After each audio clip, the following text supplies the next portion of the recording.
Cornhuskers with one of the best pitching matchups that we will see all year long, and we get it on the very first day of softball right here on Flow. Happy to have you along for one final ride here today. Corey Brooks, Nicole Mendez, and our entire crew from Mexico. Nicole, we couldn't have asked for a better night game today. Two of the really, really interesting players coming into this year. Ruby Maylon was outstanding as a freshman for the Washington Huskies. She looks to continue a breakout performance. And Jordy Ball might be the best softball player on planet Earth right now. She's going to make a brand new debut for her new Cornhusker squad here in this one.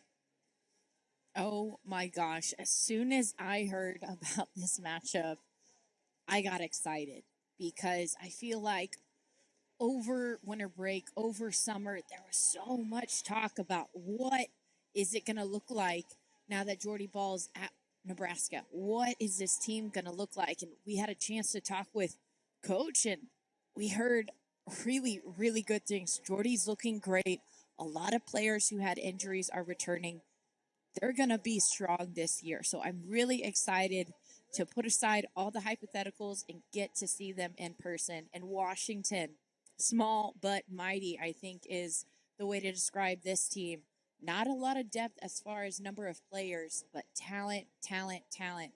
Coach Tar was talking about how much these girls are going to get reps and they're going to get the practice in. And this preseason is designed to test them and to grow their confidence. So I'm excited to see these two teams battle it out tonight on the nightcap of the first day of college softball for 2024. Washington fans will appreciate that you used the word mighty there. Mighty are the women indeed. Both of these two teams with I thought it was a good aspirations little slip to in. go OKC. No doubt. No doubt. It's a player who's been around a little bit in Nicole Mendez. But yeah, I mean, we really could not have asked for a better game in this one. Our last game going long, so if you're just tuning in and going, oh, this game probably should have already started. It was supposed to about 20 minutes ago, but a really late run by Iowa State extended our third game of the day. But it only pushes this game even further into prime time. Be right about 7 o'clock Central Time, which is what we have in Puerto Vallarta, Mexico, when we get this thing rolling. So the spotlight well-deserved for Nebraska and Washington. And look, you don't want to ever make too much of any one player making any one individual decision. But that said, I don't know if there are too many players changing teams that could have the immediate impact that Jordy Ball brought to that Nebraska team right there. And I don't even mean whatever she will do on the field, most likely exceptional, but just the surge in interest in Nebraska. And look, we already know Nebraska sports fans are a class of their own, but the reinvigoration that Jordy brought to this program, to this team, and even nationally to the sport, creating a humongous headline. You can't say enough about the impact that Jordy Ball will have not only on Nebraska, but on the entire sport this year. Oh, absolutely. She's a player that moves the needle. She's a player who creates momentum wherever she goes. And she went back home. She went to Nebraska. She was committed there before she went to Oklahoma.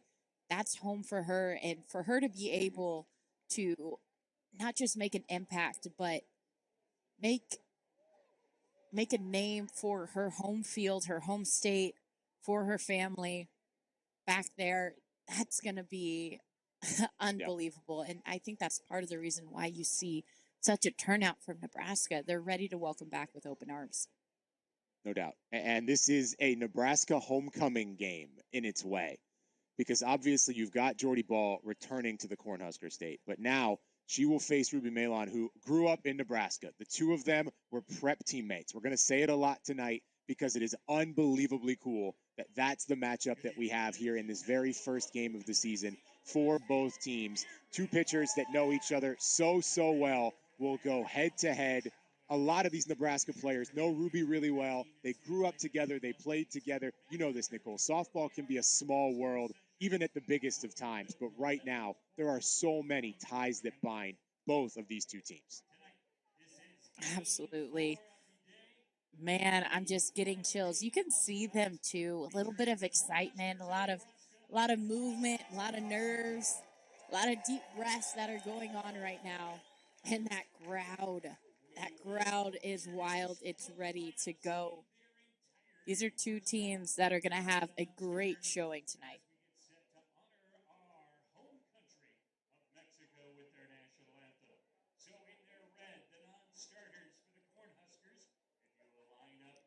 About to hear So,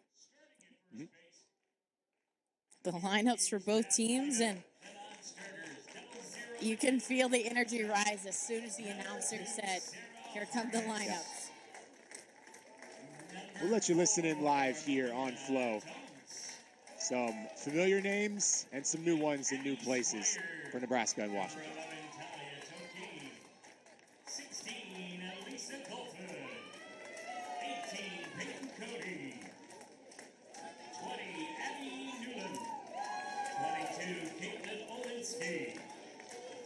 Number 26, Alina Felix. 32, Ashley Sweater. 33, Emerson Cope. 55, Dakota Carter. And number 77, Hayden Warner. Now the starting lineup for the designated visitors in red, the Cornhuskers of the University of Nebraska. Leading off and playing shortstop, number 6, Billy Andrews. Batting second and pitching tonight, number 98, Jordy Ball. Hitting third and playing third base, number 7, Sydney Gray. Your designated player hitting fourth, number 44, Caitlin Penny. Batting fifth and playing center field, 27, Brooke Andrews. Hitting sixth and catching, number 24, Eva Bredwell. In the seventh spot, second base, number 66, Caitlin Pineda. In the eighth position, playing left field, number 19, Caitlin Neal. Batting ninth in right field, number 29, Samantha Bland. And playing first base today, number 3, Della Bacon. Head coach Trevor Ravel, assistants Lori Sipple, Diane Miller, and Olivia Farrell. And now the designated home team in their all whites, the Huskies of the University of Washington. The non-starters. 2, Sydney Peters. Number 9, Haley Winkler.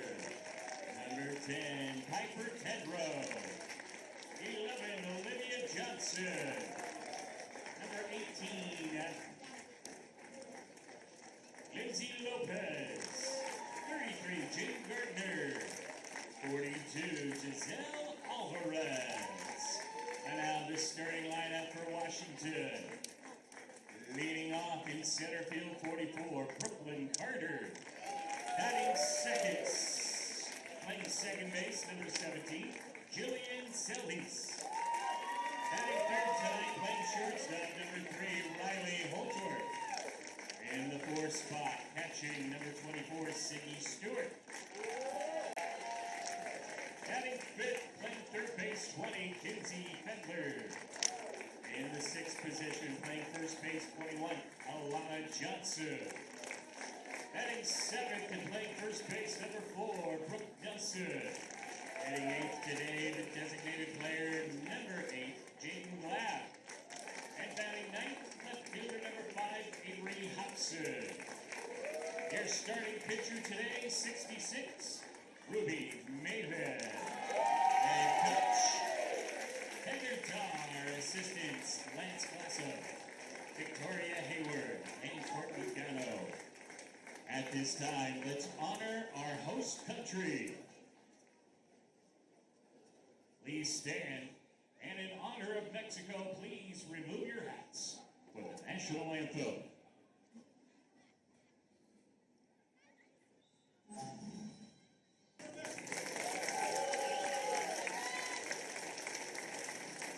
Ladies and gentlemen, it's that time. Let's play softball. Yes. Festivities are in the books. The Mexican national anthem sung. And now it is time for softball between Nebraska and Washington. Happy to have you along for the ride. Corey Brooks and member of the Mexican national team, Nicole Mendez, with you as we wrap up a really exciting first day of softball. First two games, Oklahoma did what Oklahoma does. A blowout win against UVU and a pitcher's duel that ended in favor of Kelly Maxwell and Carly Kinney in game number 2. Our third game of the day saw Iowa State break through early and break through late with a ton of runs. So we have seen the full spectrum here. Offense palooza and pitching and defense. Does this game wind up somewhere in the middle at one of the extremes? Tough to say. Early inclination, though, is pitcher's duel with both of these two. Numbers say they'll give you 1 run, maybe, on a good day. Let's see. As we introduce you to quite possibly the best freshman pitcher in America last year, Umelon, getting it done in every single way for the Washington Huskies. The numbers go: a 2.14 ERA, a record of 18-7. She threw 180 innings, striking out 204 while walking just 52. And she was big in the clutch as well, notching a program record 7 saves for the Huskies. She was particularly effective early on in the year, giving up 0 earned runs in her first 6 appearances. Well, we're early on in the year right now as she does battle with Nebraska.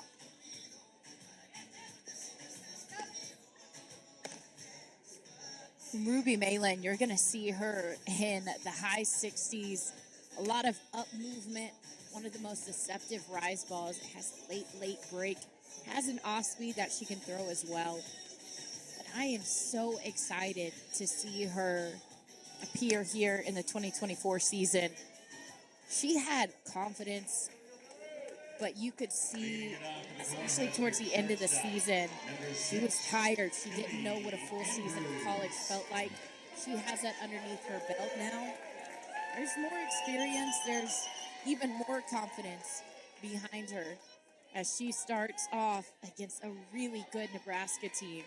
Washington, they're ranked 5. Big time for them. It's all about setting the stage and who punches first. Billy Andrews will lead things off here for the Cornhuskers. A new era for both of these two teams. And that era begins with the ball quickly dropped into the waiting glove of a rangy and impressive play. How about that to start things out? Absolutely. And can I just point out, there was the first pitch swing, everybody cheers, and you're like, oh no, is it going to drop? You felt the energy, you felt the emotion from so many people as Jordy Ball steps into the plate. Julian Solis comes up with the highlight reel play, her very first ball put in play. And now Jordy Ball, speaking to newcomers, steps in.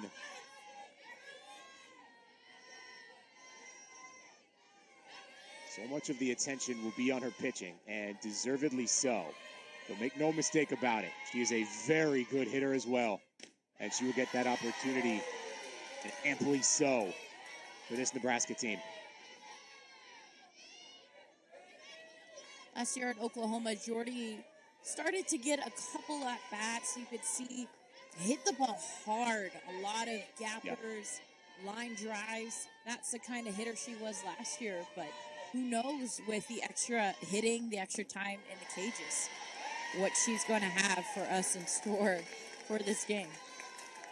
It's 2 different philosophies from 2 unbelievably good coaches. Ron Revelle really wants her pitchers to hit, utilize that ability, that true duo in softball.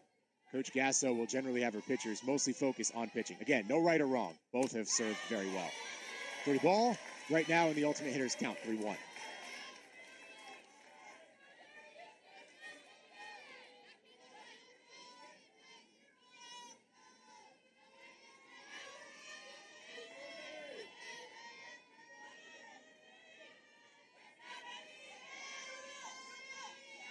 Two former travel ball teammates.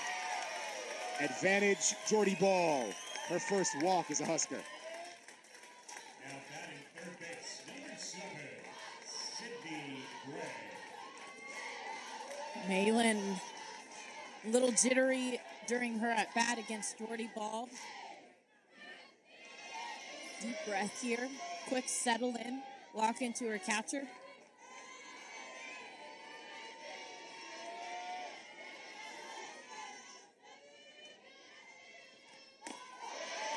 Big Gray, one out, one on, gets out of the way of the first.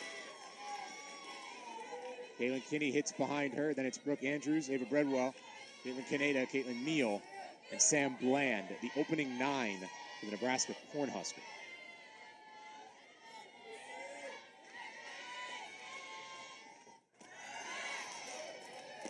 Hop throw down, ball is safe. That was a good throw. Didn't matter. Great throw. Did I mention Jordy Ball has speed there as well? Oh, yes. By the way, on top of being one of the best pitchers in the country, he's also an incredible athlete. And all of a sudden, it's a runner in scoring position for the Cornhuskers.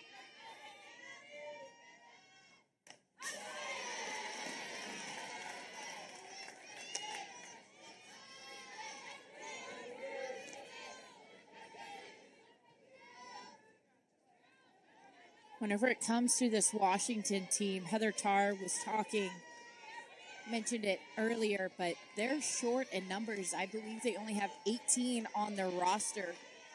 That's not a lot in college, especially when you consider quite a few of them are pitchers. Right. That's hit well, but straight at Holtorf. Ball did all she could that time. But Riley Holtorf with the heads-up play to get the lead runner. Sometimes whenever there's speed on the bases, you get a little bit eager and you see the ball hit and you want to go for it. But Holtorf is arguably one of the best shortstops in the nation right now. And she has such a great glove. You have to keep a heads up because if you run, she's going to have the heads up to throw it to third and get that lead out. Just like that, escape hatch wide open for Ruby. Defense behind her, outfield from left to right goes Hobson, Carter, and Johnson. Infield that same direction is Fiedler and Holtorf, who just combined on that fielder's choice. Solis, who had the great first out at second. Nelson over at first. Stewart and Malin is the battery.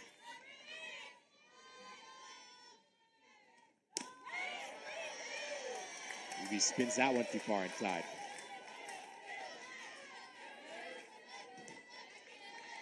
This is her third batter in a row where she goes down 2-0.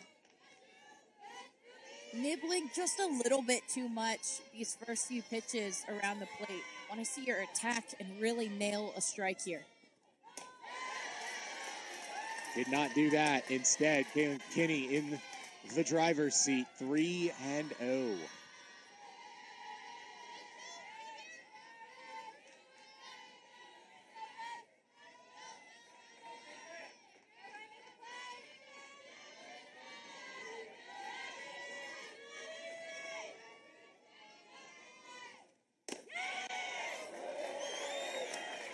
That's not exactly your typical 3-0 pitch there. Had some movement on it. That's what Ruby can do.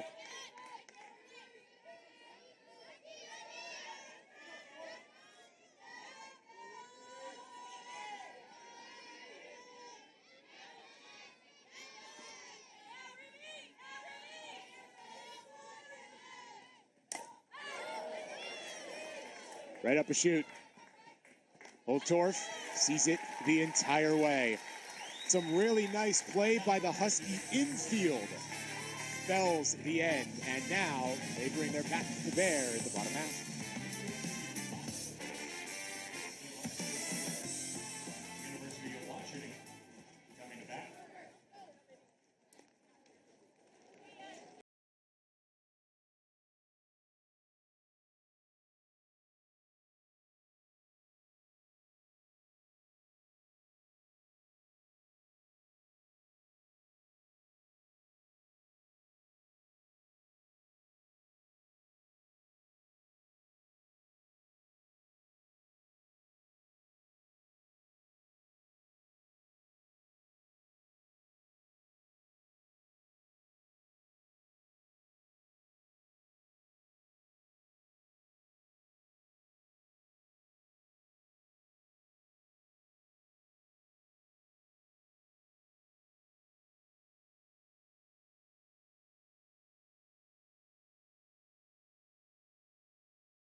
It's going to have so many different types of movement, a bunch of different velocities. She is difficult to figure out. She's already got 2 national championships to her credit, and now she wants to bring one to Lincoln. Brooklyn Carter will lead things off for Washington.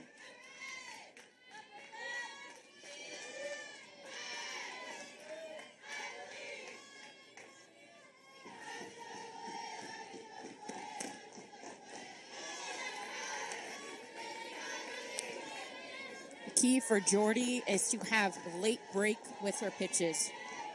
Kind of has balls that stay on the outer half of the plate to lefties, inner half to righties.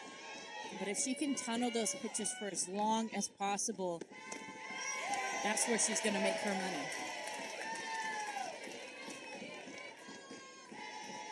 It can be difficult to slap against the pitcher with movement. Doubly or even triply so here when facing Jordy Ball.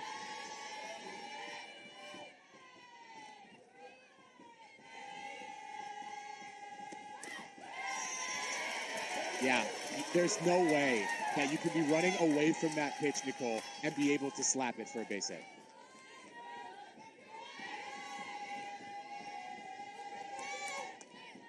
Also helps whenever you have such a solid catcher behind the plate like Bredwell, working to frame those pitches, bring them back over the plate, and get them called for strikes.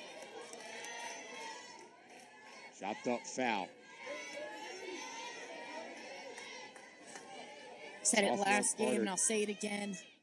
These batteries are so important to be able to work in tandem with one another, to know each other's next move, what they want, what they're anticipating. So important.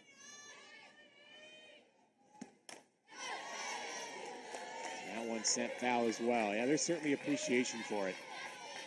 As a Washington fan site said, ode to the battery, as Ruby had that celebratory moment at the end of Super Regional. She gets the final out, and there was appreciation for that pitcher-catcher tandem on the Washington side, and Nebraska certainly so as well.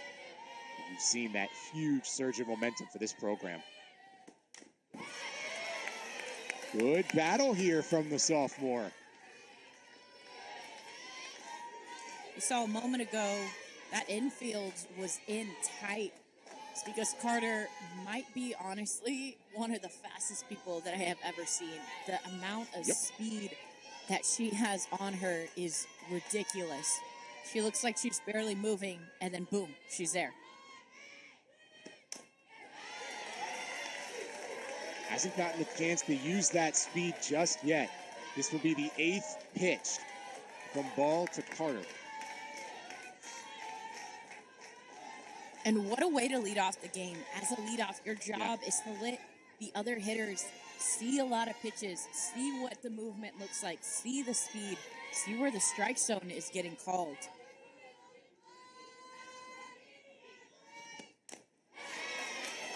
That one sent away again. The 9th pitch from Ball to Carter.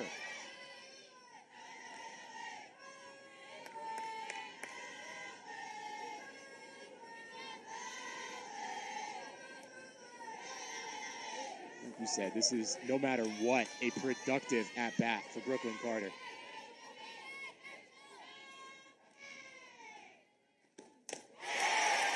Ball has her first Nebraska strikeout.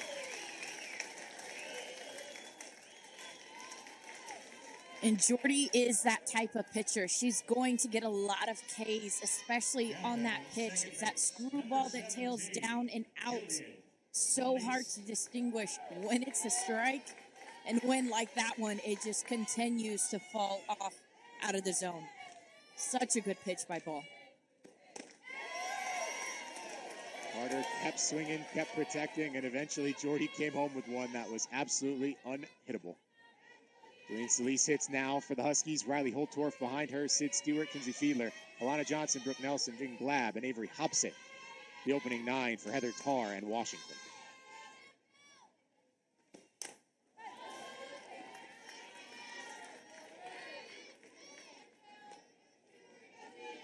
Firm swing there from Silas, but you could tell she was late. She could see her body physically moving backwards to create space for her hands. Jordy Ball throws in the upper 60s. It's tough whenever it's the first pitcher that you faced all year. Yeah. That kind of speed you can train off of a machine, but to see it live in person, it's difficult. And you have an arm like Ruby Malin who has that speed, but not quite the downward movement that Jordy Ball has. That's, again, hard to replicate.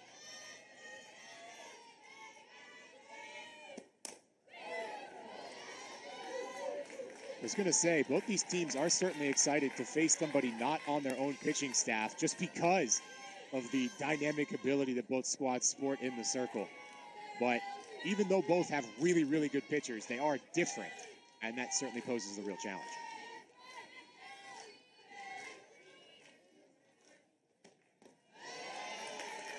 That's the same pitch, more or less, that got Carter out. Felice does not follow it.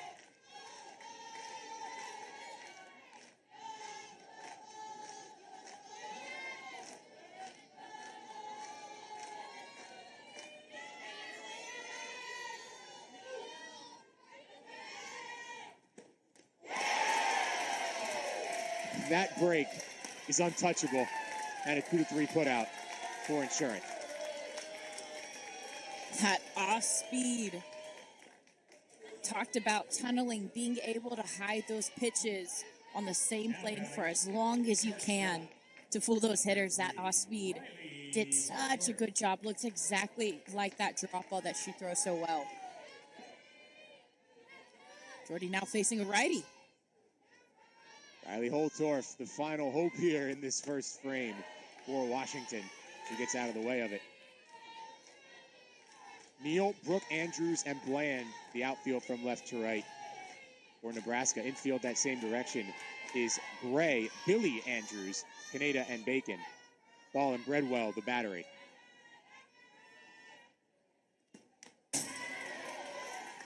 Killer Bees in that battery connect for a strike.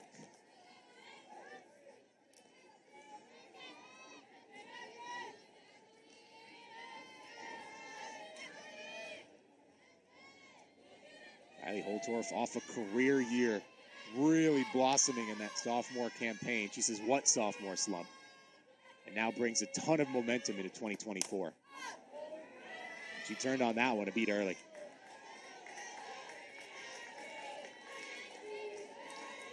You can see Holtorf doesn't look like she's struggling with the speed.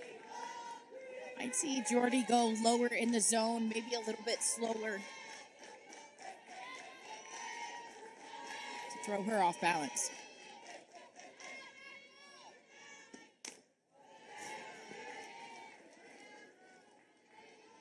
A lot of foul balls so far. That's about all that's come against Ball in this first frame.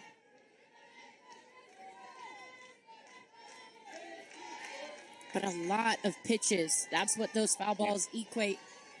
That's good news for Washington.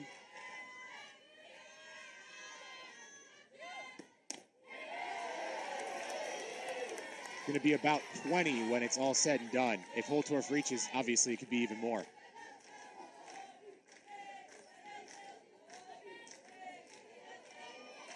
Which would be a lot if Holtorf doesn't reach. Like you said, if she does, it could be even more. But just 3 batters and 20 pitches, that's a lot for a first inning. Absolutely. Especially in this first game, right, where every outing is going to be shorter. You're going to protect arms early on in the year. This is fantastic work by Washington.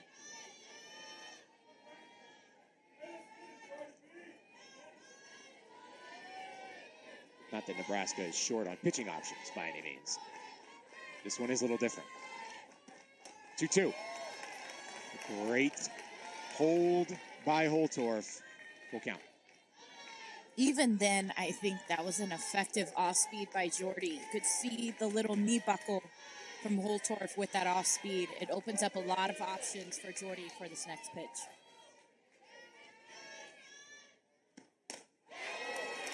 Up top, Holtorf works the walk.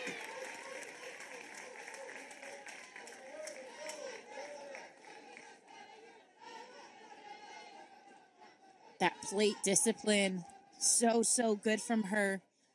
You could tell she had control of her barrel. That outside half of the plate wasn't really fooling her, didn't chase too much over there, but it's that arm side for Jordy Ball. That's her bread and butter.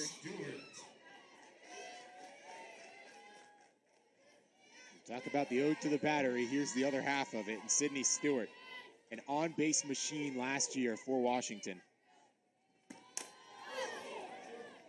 She goes after the first pitch he sees.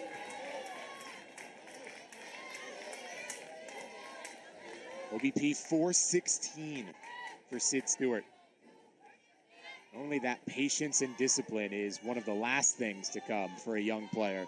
Not so one bit for 2-4.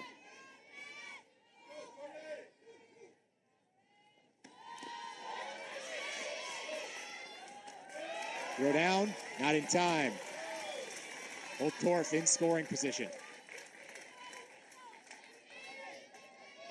It's a great read from Holtorf. Jordy doesn't throw balls in the dirt like that too often. But as soon as it's down in the dirt, you can see Holtorf take off. Puts herself in scoring position. A ball up the middle might score her.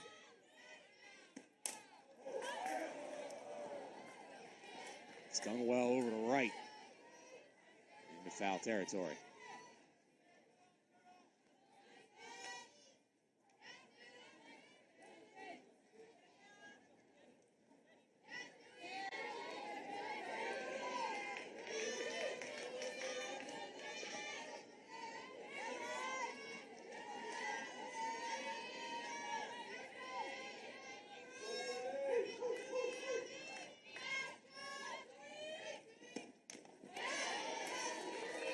Just a piece.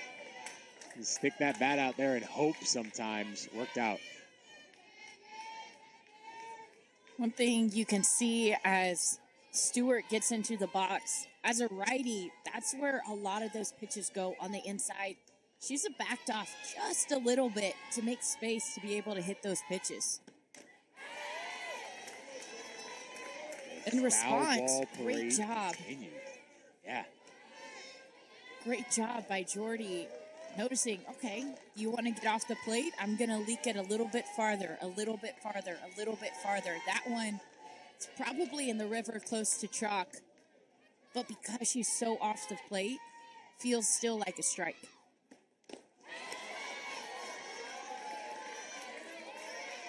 That time it was way down.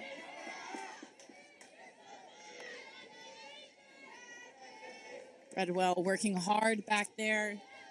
Yeah. Love to see what she's doing.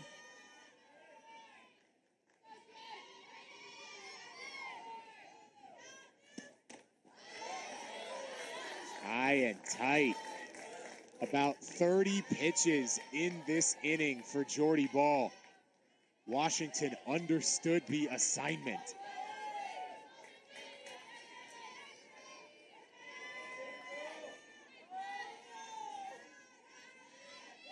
Payoff to Sid Stewart is inside. Back-to-back free passes. That one just glazes off of her arm there. It's one way to draw a free base. She's thinking, I would have just taken ball 4. But instead, she goes to first. Does Sid Stewart. And Kinsey Fiedler, all of a sudden, has a real big chance. With this 2-out rally fully cooking now for Washington. I think umpires might actually be discussing whether she was hit by the pitch or not. Doesn't matter regardless, because she'll stay at first, but right. That might be the difference between Riley Holtorf being at second and her being at third. Oh. I think they're saying it tipped off of her bat. Yep. So they're actually going to bring her back to home plate, keep Fiedler at second. Hit by pitch has been overruled. And so Stewart will reapply all the equipment. It goes down, perhaps fittingly in this inning, as a foul ball. And she goes back to work.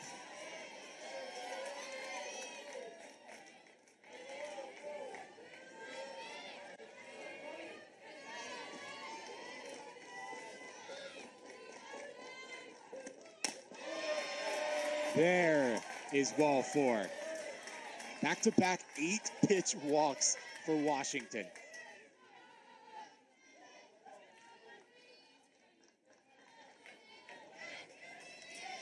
Well, either way, equipment on, equipment off. She makes that jog down to first.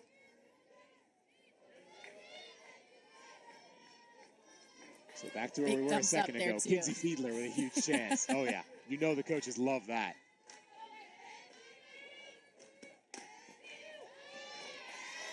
Brody goes outside. Fiedler works ahead. Everybody but Sid Stewart has gotten up 1-0. Huskies dictating terms in this first inning.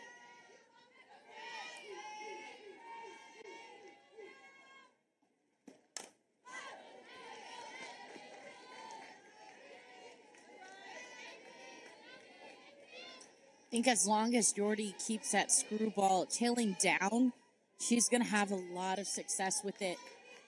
Mix that in with the rise. That's going to be a hard play for Washington's lefties. They have quite a few in their lineup.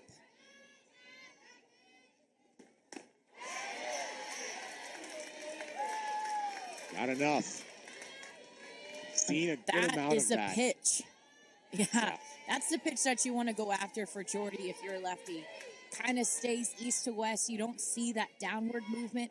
Maybe it's not your favorite pitch, but it's going to be the easiest pitch for you to hit as a lefty off of her. Fiedler stays alive.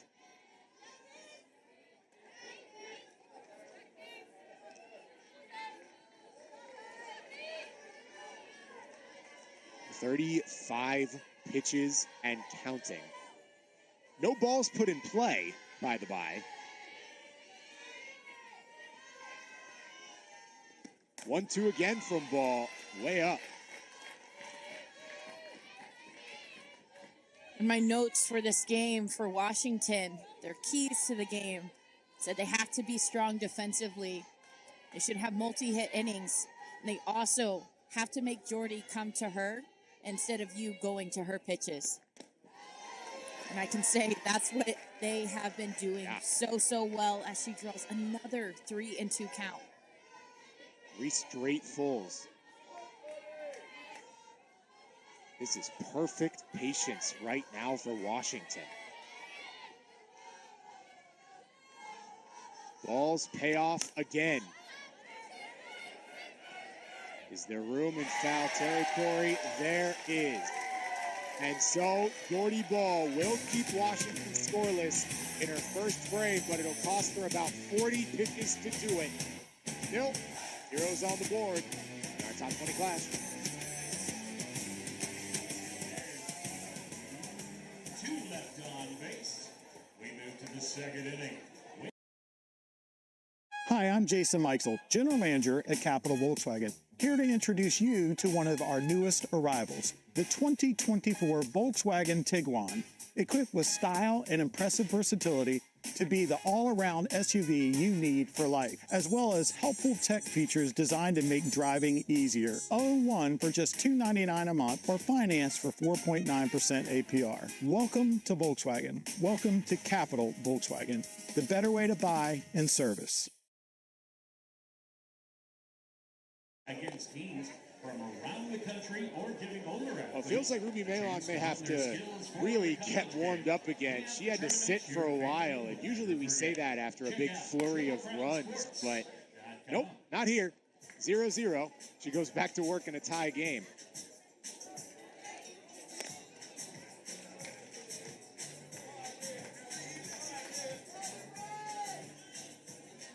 See Brooke Andrews, Ava Bredwell, and Kate Kaneda, 5, 6, and 7 for the Nebraska Cornhuskers.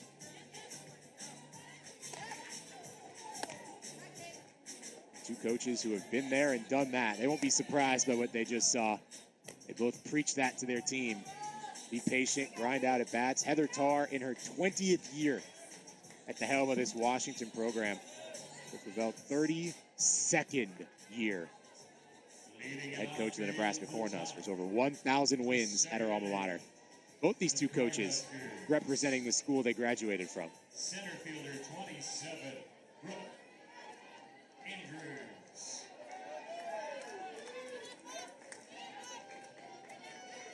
Brooke Andrews steps in. We begin the second.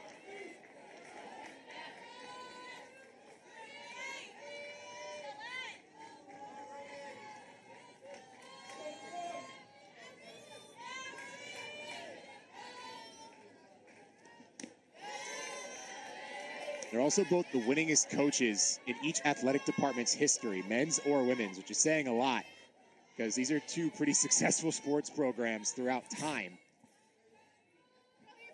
That's such a fun stat. I love that.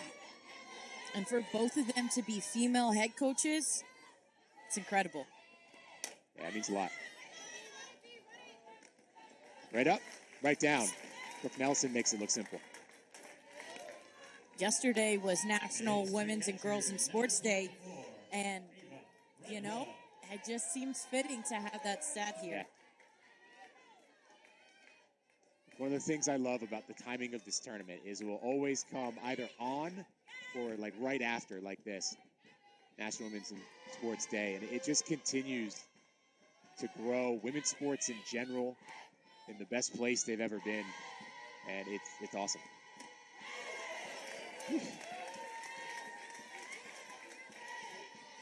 And that's a rise ball that Ruli Malin throws so well. And you can see her a little fired up talking to Holtorf. That's her. She is an emotional pitcher. UW fans got a great glimpse of that. The end of the Super Regionals.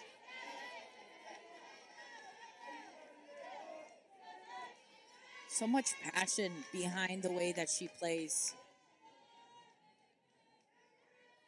It makes people behind her want to play for her, go that much harder for her.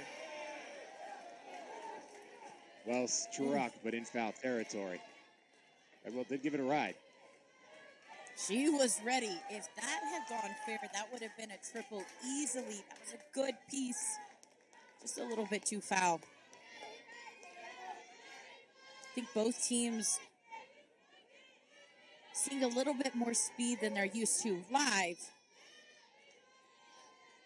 Just making that adjustment their first game this season. Ava did have a couple of triples last year. Make no mistake about it. You can get moving down the base path, she'll get that exact chance. Ava Breadwell, the first hit.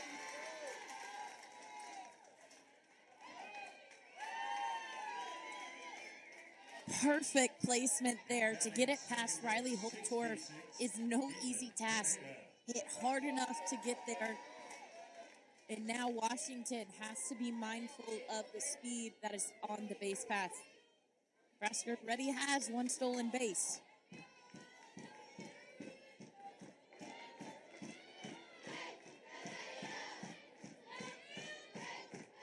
Here's Kate Kaneda. Woo. Big act to start it out.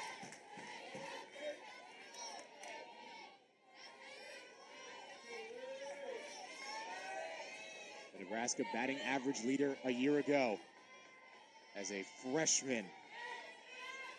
He was first team All Big Ten. He is down 0-2.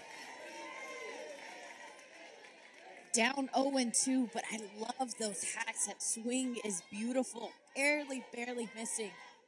If she's able to make that tiny adjustment off of Malin, she's going to get a hold of something and send it. So Coach Revelle told us, she said, hey, Kate's never afraid up there. She doesn't care that she's facing Ruby. Got her. 3 straight strikes. The first K of the day.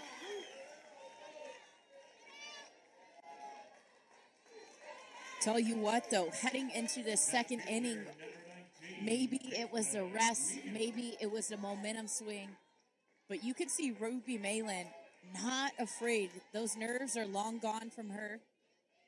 and she's attacking the zone. She struggled a little bit last inning, trying to find the zone, would get behind 0-2 or 2-0. Not this inning. She just misses there to Caitlin Neal. 2 strikeouts for Jordy Ball. Malin picks up her first.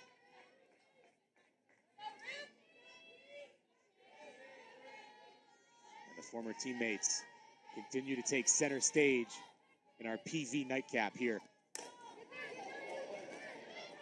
Slow roll, Holtorf on it to close the frame.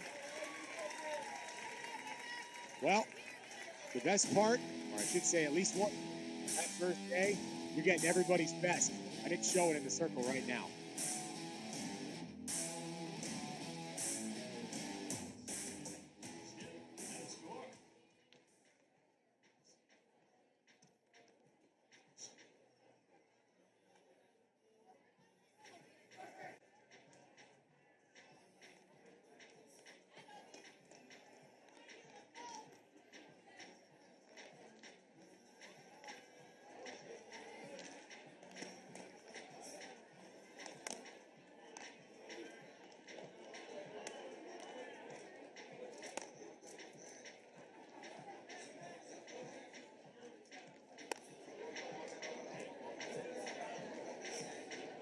So far, so good for both pitchers. We'll see if Washington is able to do what they did in that first inning and really stretch the arm of Jordy Ball. It'll be Alana Johnson, Brooke Nelson, Hayden Glab scheduled to hit here for UW.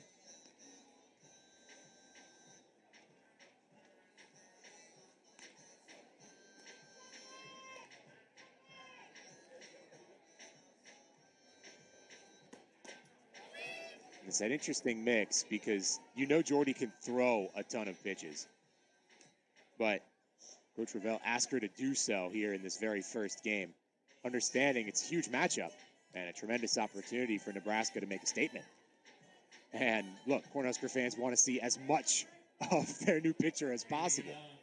But it is definitely a bouncing act. First base, 21, Alana Johnson.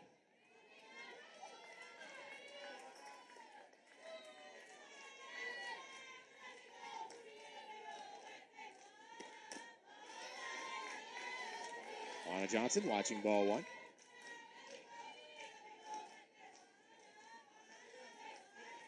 Wearing her new number for the Washington Huskies. She was number 1 last year, now taking 21 after the graduation of Silent Rain Espinoza.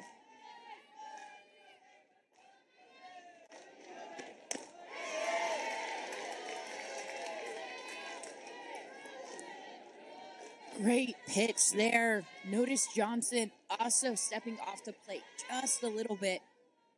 And you're seeing Jordy with that drop ball instead of the screw. Just falls off the table.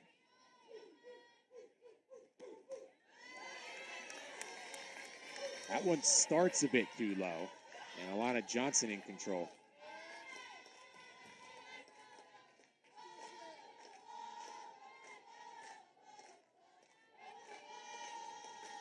You never know if the cheer is for Jordy Ball or noting that she just threw a ball.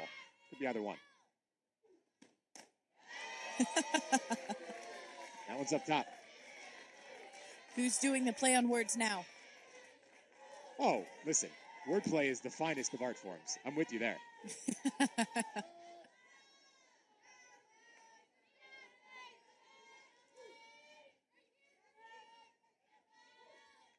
Great hitters count for Alana Johnson. Less so now.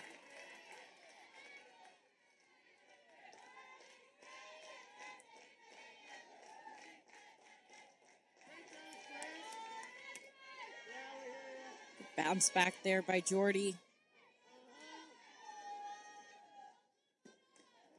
Her payoff comes inside and gets Johnson. The third free pass issued by Jordy Ball. Some might argue the second hit by pitch. Right.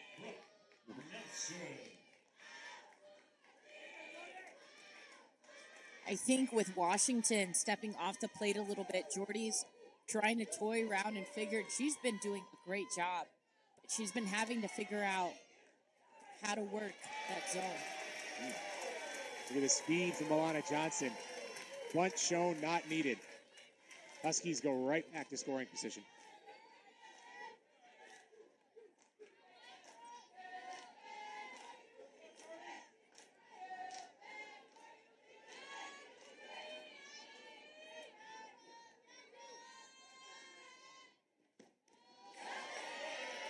And that one skips away from Bradwell.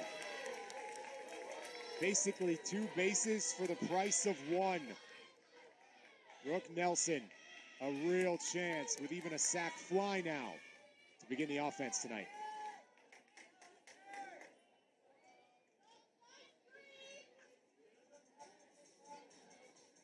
A little bit confusion over the count. Should be 2-0. See Coach coming out talking to Jordy a little bit. She's up there in the pitch count. She's thrown a lot of pitches, nibbled around the zone, getting used to where these batters are standing in the box.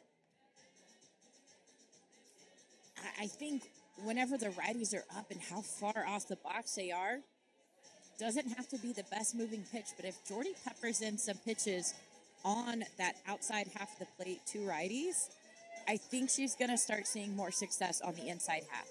As it is, the last time I saw a pitch on that outer half to a righty,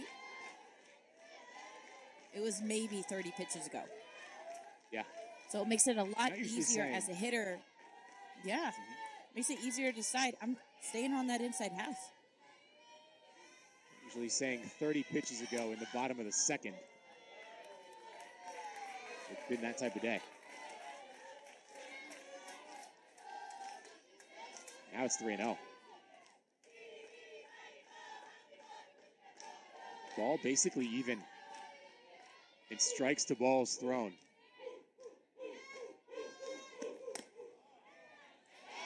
For a player that normally dominates the zone, this is uncharacteristic. A 4th free pass through 1+. Now batting, designated player number 8, Jayden Lab. The freshman makes her UW debut against ball. It's Jayden Glab, a top 10 player and the first ever Husky from Iowa under Coach Tarr.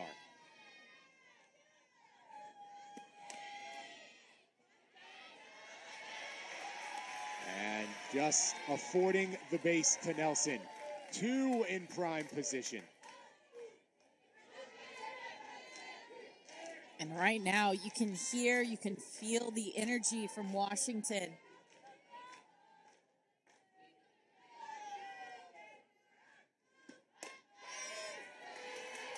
Earlier today, in her first collegiate at bat, Cassidy Pickering had a grand slam.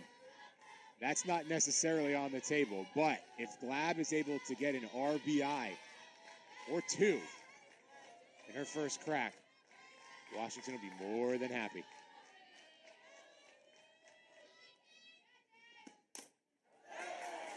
That is hit well. Kaneda couldn't quite hold on. Johnson comes across. The lead belongs to UW. Well, speak it into existence. There is that RBI manufactured by the freshman, Glab. I bet she'll remember that first RBI. All smiles in the Washington dugout. It's clear they had a plan, and they've been sticking to it, and it's working. Now batting for the Huskies, left fielder Jordy Ball is number 8, not only one of the best athletes, but one of the smartest pitchers out there. Her movement, her speed, her understanding of the game, it's unreal.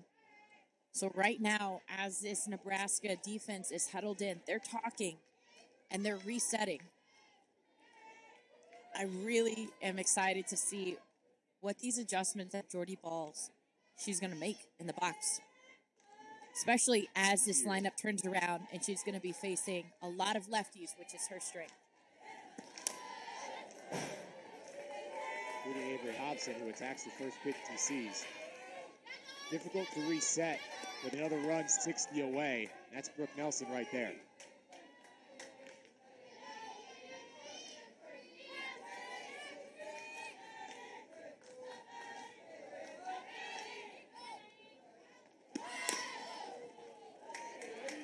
Keeping an eye on Glab.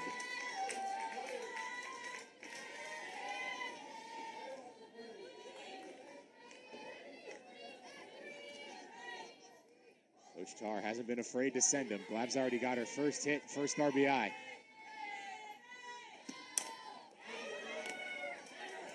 Chopped up. Andrews comes home with it. Correct decision.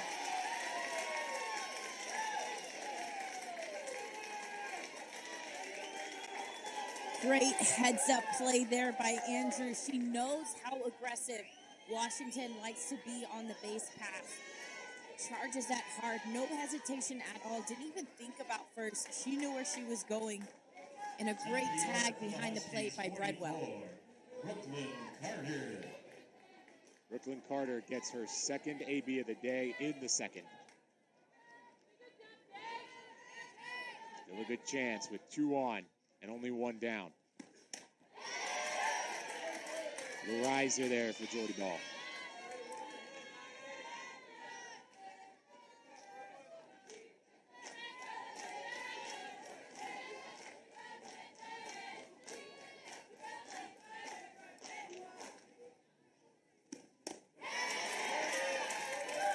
There's that bounce back for Ball. Quickly 0-2. Sometimes all you need is a play to be made. Ball sees her defense do that, understands, yeah, I don't need to do everything. My defense can get me out of jams just as much as I can get them. She can do a little herself, too. Third K today for Jordy Ball.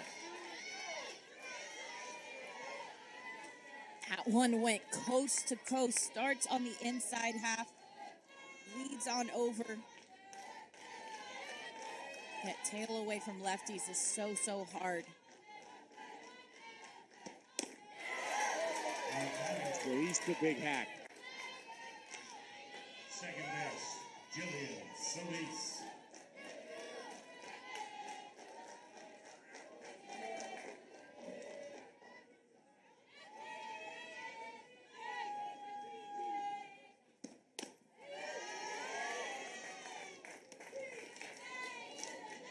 And you can definitely see how much more comfortable Ball feels against these lefties.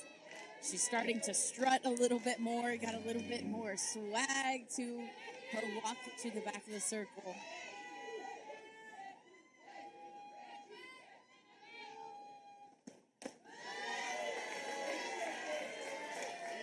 Scalise holding her own.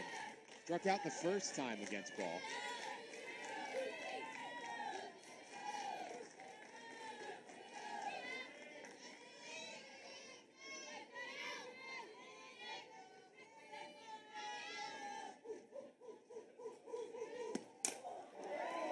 Scalise hits it hard, straight to Andrews, who steps on second to close the door. Still, 1 run thanks to the freshman Jaden Glab puts Washington up on the scoreboard.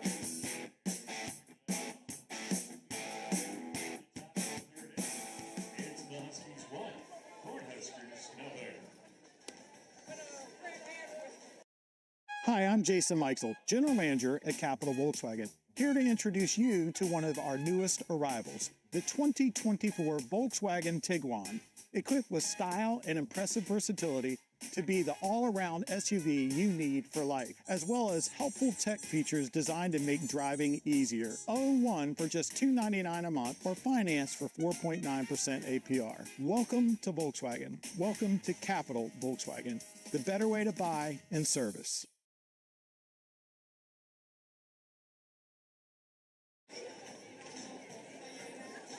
(9-1-2) for Nebraska, as Ruby Malin gets to go to work with a lead for the first time here in 2024.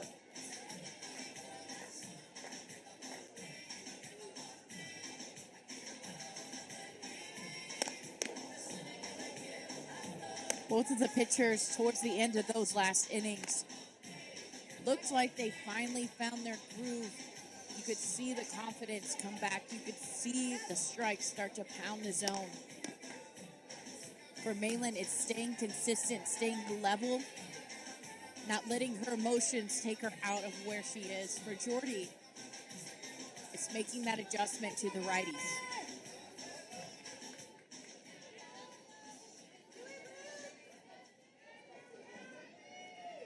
Be back and ready to go. She has ended these ABs pretty quickly one way or another. Set the tone, great to Billy Andrews, and since then, it's routinely 2 or 3 pitches per batter. One of the stark contrasts between our two pitchers so far. Sam Bland, first pitch swinging, and straight to Brooke Nelson.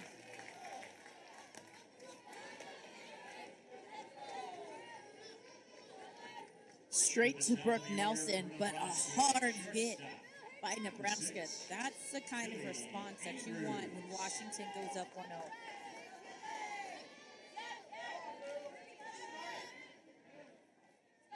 Defense continues to be really good in this game.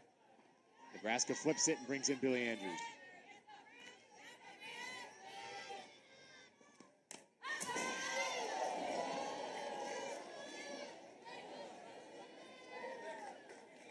One came right for our cameras here. The cameraman. So yeah.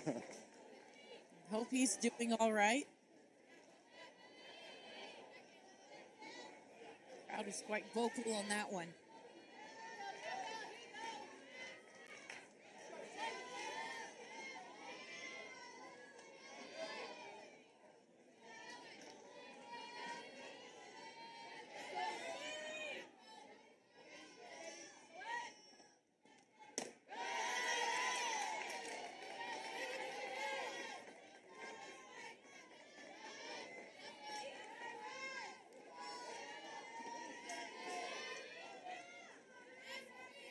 Billy Andrews, this is her 160th straight start. Did miss fall rehabbing through injury, but when it comes time for the games that count, she has found a way to be there for her team every single time. Pretty impressive.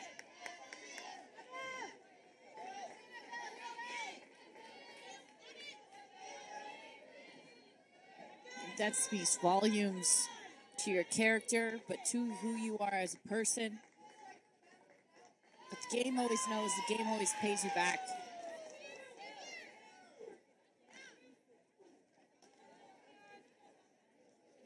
Not sure Washington what saying that 2 down. conversation, decision made by the umpire, couldn't see from our camera view, but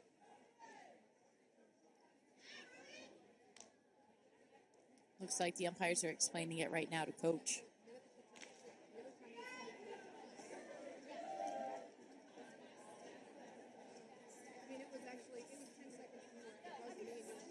So my best guess is time. Yes, I think you caught the same thing. I heard 10 seconds or more. I think it was a time clock violation. So a lot of people think of this from a pitcher's perspective. You got to be in and out in 10 seconds. Same thing for the batter. If you're not ready to go, that's on you. Yeah. And the main Washington, they'll take a quick shortened this year. Yeah, they'll take a quick easy out. Yeah, absolutely. 25-20 in there. Andrews not in the box in time. So it goes down. That's strike 3, and Jordy Ball comes up with 2 down. I have to say, I do appreciate the umpires enforcing this time clock. It was introduced last year, and I feel like we saw it sometimes, and sometimes they wouldn't.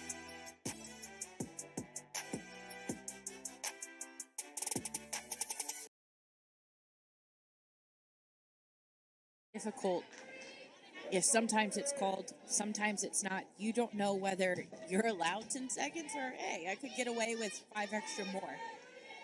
Yep. I think a couple of the rule changes were for the better in terms of consistency. The other thing we're going to see is pitchers taking flight a little bit more this year. It was so back and forth, an illegal pitch versus not, just because our pitchers today have so much movement. Eventually, the NCAA said, all right, you can go ahead and just lift that plant leg. You can't put it back down, but you can bring it up. And so that kind of takes a lot of that back and forth, illegal pitch, one game yes, one game no, off the pitch.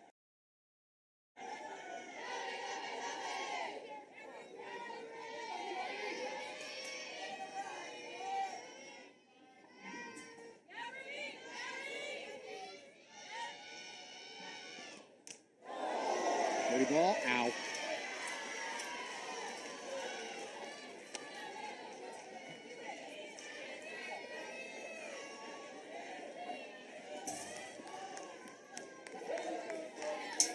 That one right in the meat part of the thigh.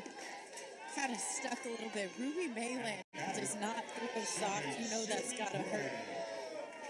But hey, a runner on base, take it. That's up Sid Gray, and she works the head as well.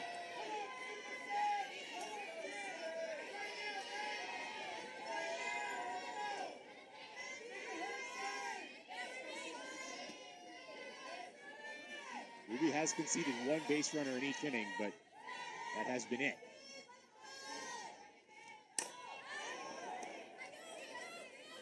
Right up the chute. Felice's ball. Top of the third inning for Nebraska. And so, Ruby does the thing again. He continues to keep this offense at bay. Their squad leads at 1-0. The University of Washington 1, Nebraska 0.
Back we come in a game that has featured all the things that are new here in the sport of softball. We've seen a clock violation. We're seeing Jordy Ball in a Nebraska uniform.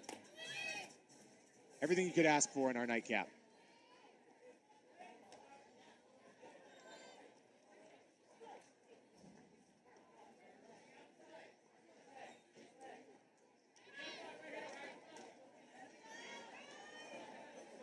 Riley Holtorf, who's been super involved defensively, also has a walk to her credit. She'll be looking for something akin to the latter here. Her second play appearance today. She's the one that really set off that inning in the first for Washington.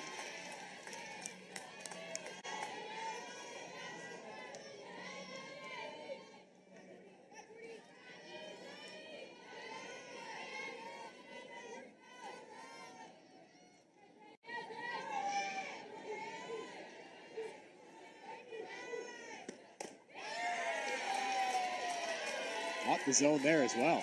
A lot of motion there from Ball. I think that one, again, is Breadwell. She is working so hard behind that plate. Her body angles, that frame was so strong, so firm. She's getting that call for Jordy. Giving a ride. Neal watches it exit Nancy Amara Stadium.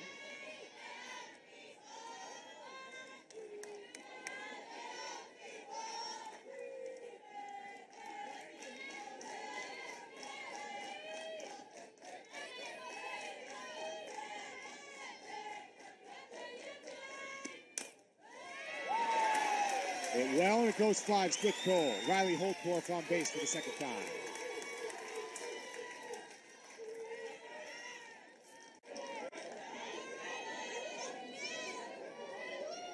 She looks so good at the plate. The confidence, the calmness. Down 0-2. Didn't feel like her swing was rushed. Didn't feel like it was passive. It is what it is, no matter the count. Sydney Stewart, first pitch swinging. What do you make of those new rule changes, Nicole? We were just talking about them. Shortening the pitch clock, allowing both feet to be in the air at the same time. And the other thing we didn't even talk about yet, those new pitch devices, the one-way communications that almost look like a watch. So many thoughts. I'm sure. I would say I really like the pitch clock. I think it speeds up the game. It holds players accountable. You don't get an advantage if a pitcher takes forever to get on. Don't get an advantage if a hitter is purposely staying out of the box. Kind of evens the playing field a little bit. And then as far as the signals on the watch, I think baseball's done it for years. I don't know what the problem would be with that. Right. Gets rid of picking. Yep. Which in and of itself is an art form. Right. That's exactly what I was about to say. I'd say the old school counter to that is, sign stealing is part of the game. If you're giving it away, you're making a mistake. But I don't know. I go back and forth on it myself too. Yeah, I love the art of picking the pitch. Go down to second. Just the beat behind. Holtorf in scoring speed. position. Yeah. Second time getting there to second.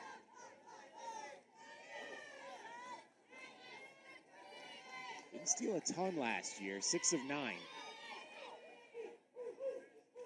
She's taken second twice in this one. And now she will just go ahead and pad her stats. Would have had it one pitch later. Sid Stewart works the walk.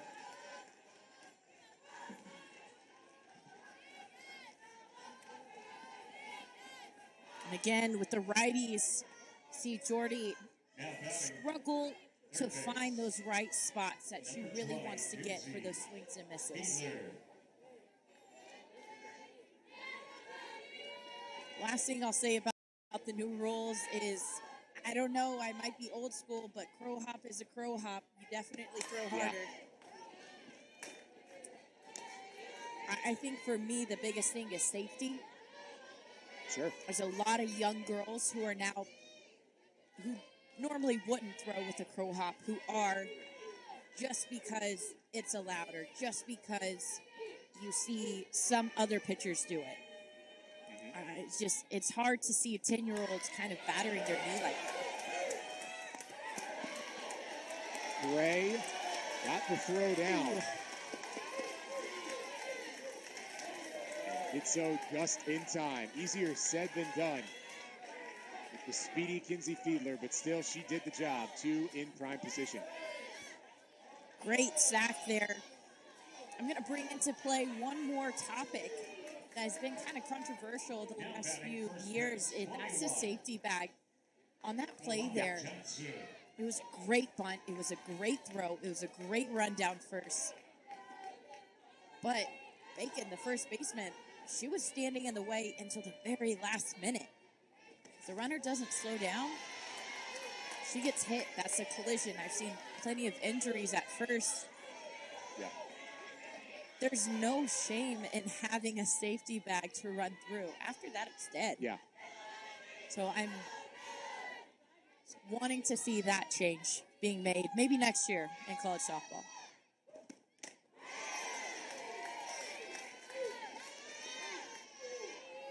Jordy Already ball seeing up real in the movement, zone.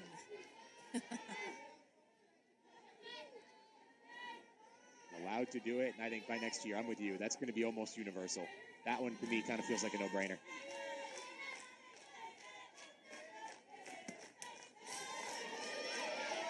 That one's high and away. Got by Breadwell. Washington doubles the lead as Holtorf scores. Jordy down. Yeah. Not getting up. We saw it last game. On that mound, whenever you throw, there's a lot of clay underneath, and it gets really sticky. A couple times, pitchers would stop mid-pitch, or they would trip. Whenever that cleats gets stuck in that clay, it makes it difficult. And it looks like whenever she was throwing, she kind of got her foot stuck in that clay.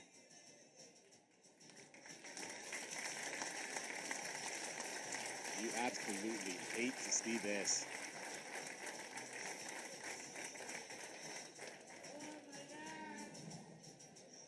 Well, pitching change for Nebraska.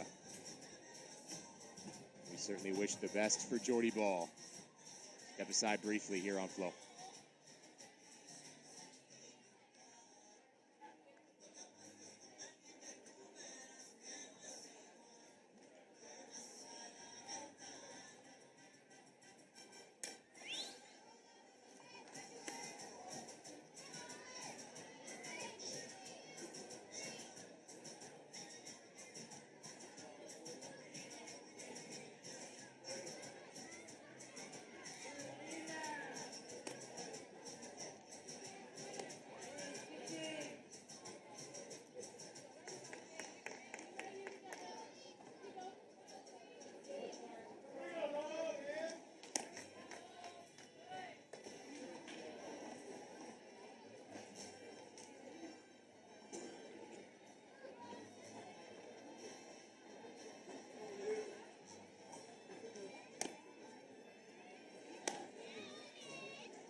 Well, certainly not what Nebraska was hoping for. A short outing for Jordy Ball due to injury.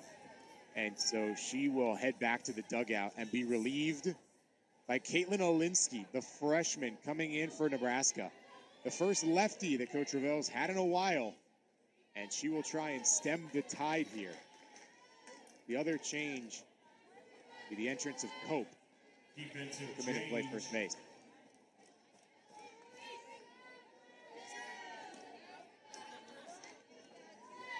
Now pitching 22, Caitlin Olinsky. Now playing Which first had base, nothing to 33. say but good things about this freshman lefty. See a lot of curveball, rise ball out of her. First pitch hit well and deposited in left. Stewart scores, and Alana Johnston has the Huskies cooking.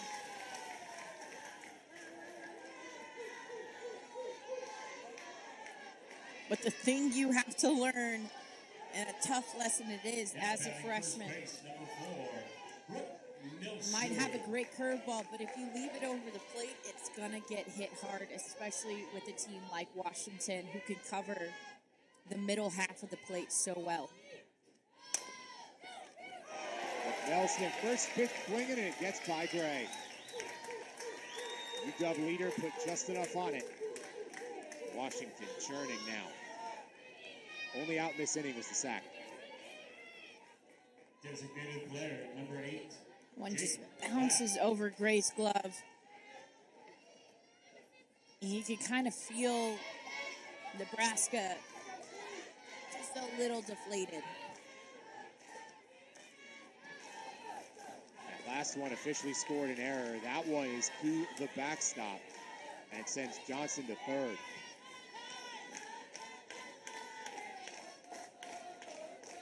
I think a timeout right now, just talking exactly this. Talk with your team. Yeah. Jordy got hurt. First pitch, there was a line drive deep in the gap. Third time, there was a ball that bounced over third base.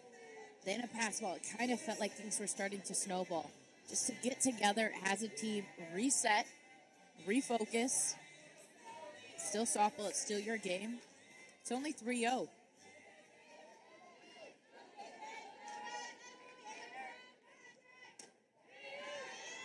Freshman v. freshman. Advantage Glab. Has the momentum after the RBI single, and it counts in her favor as well.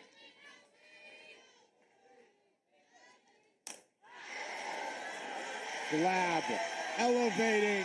It's going. Oklahoma will just turn around and watch it clock. First collegiate home run for Jaden Glab.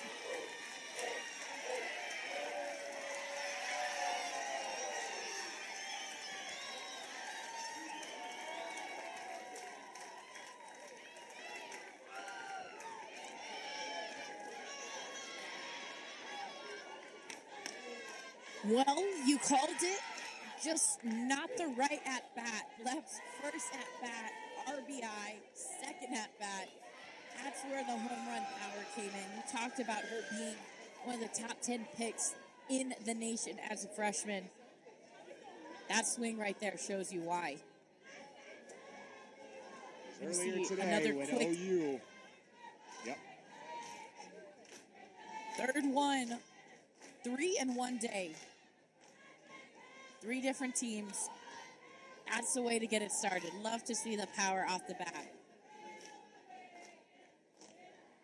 And just like that, it's a 4 RBI day for Glab. Sarah Harness is going to come in and pitch.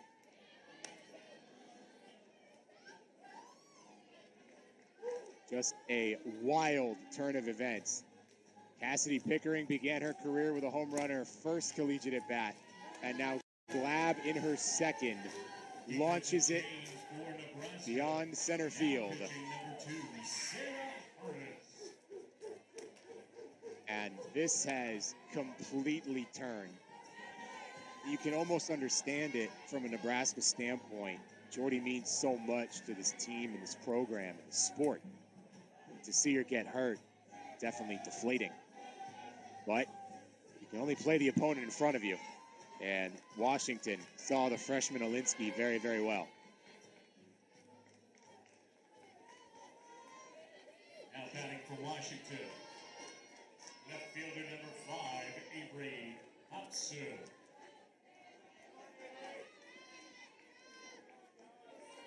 So here's Avery Hobson.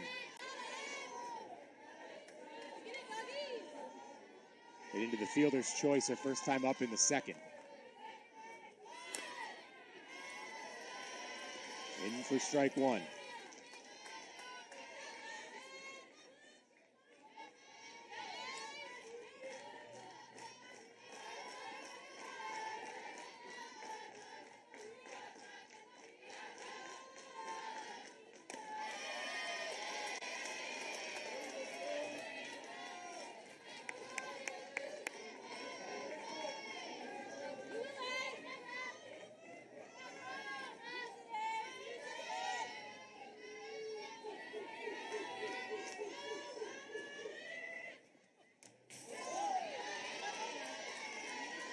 That one catches the nub of the bat.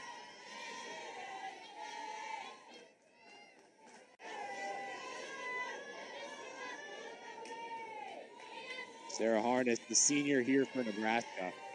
Work up a lot. Has some break.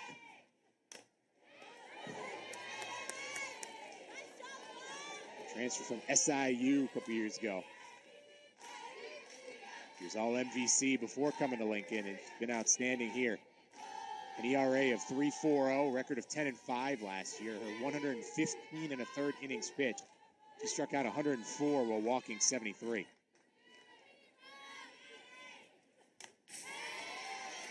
That one ripped back as well.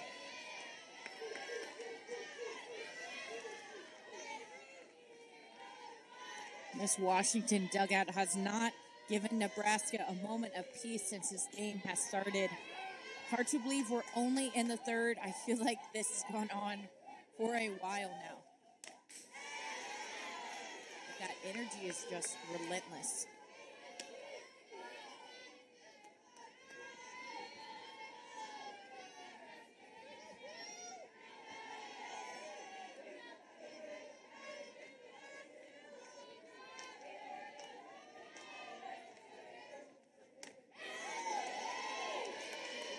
Harness just inside there.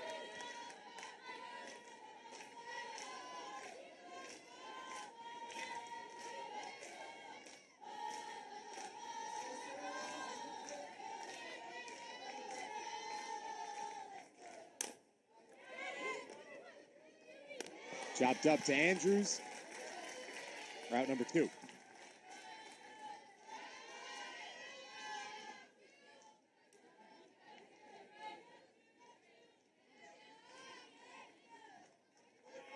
Now batting for Washington, center fielder, 44, Brooklyn Carter.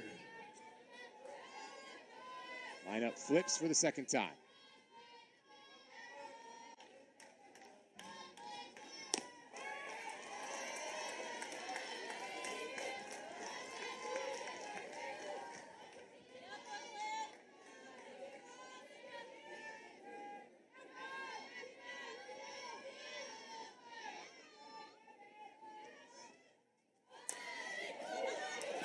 Carter lays down the great bunt. Barehanded throw, successful from Gray.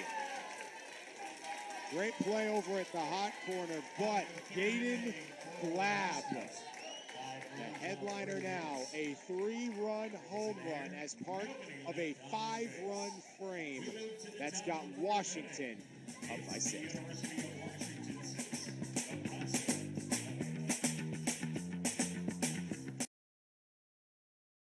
Hyundai Palisade versus Ford Explorer. Look what Palisade has and what Explorer doesn't. Hyundai Palisade wins every time.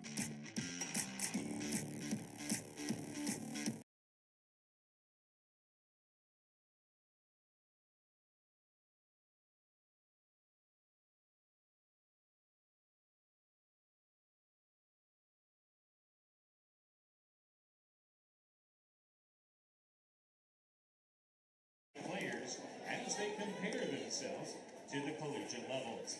Visit CSE Tech today to learn more. And now for Ruby Malin. He never put a game in cruise control, especially against a good team like Nebraska, but he's got all the wind at her back right now. Her team up 6. Silver lining for the Huskers. They do bring the heart of their order up in 4, 5, 6. Kitty Andrews and Bredwell.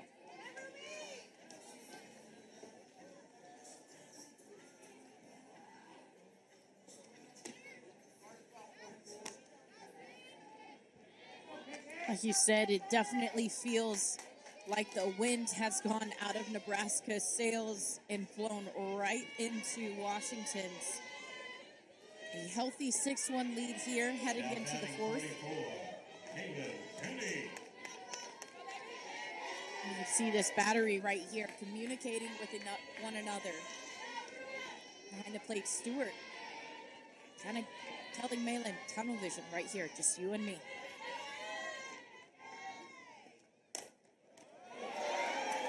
First pitch. Wow. How about Brooke Nelson over at first? What a snag there. Nice little backhand. Short hop. That one was absolutely crushed. That was a hard hit ball. Nebraska's had a few of those. Haven't been able to find too many gaps, though. But a hit here could be what they need to get this train back on track.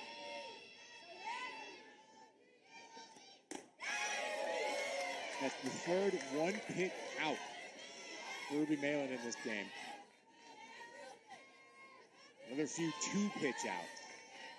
She has been ruthless from the circle, and especially early on in these counts.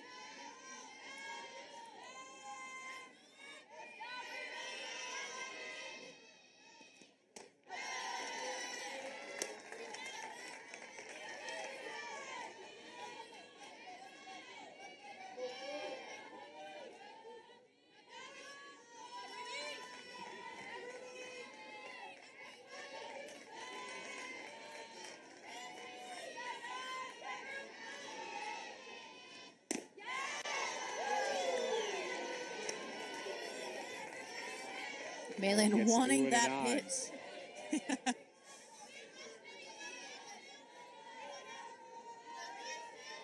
Good idea by Brooke Andrews.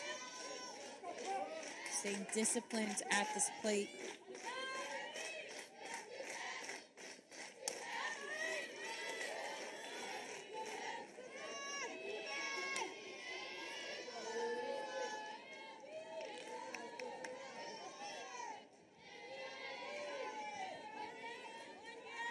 Andrews off a career year.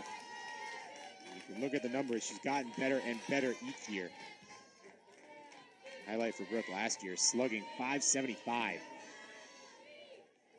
Power speed threat right now. She's just trying to get on. On a hop, Fiedler across the diamond for the second.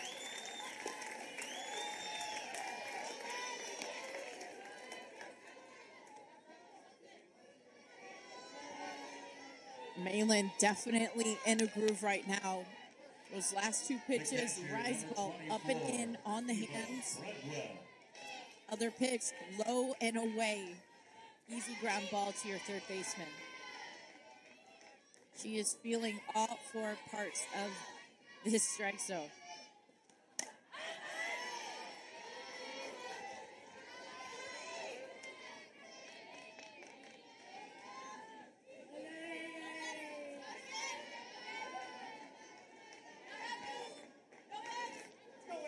Redwell stepping out, taking her time. What little there is, as we've already seen the time violation today. Anything to try and get Ruby out of the rhythm.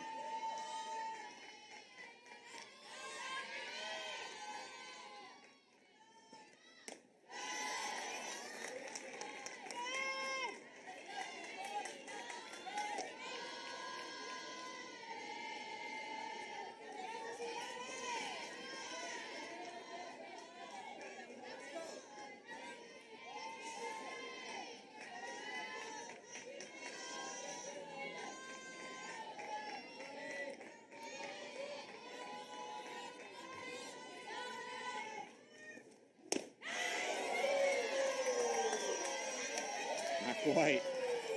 Seattle's making its presence felt. You can hear it. That was a good pitch, and I'm sure all the pitchers out there are screaming, that was a strike.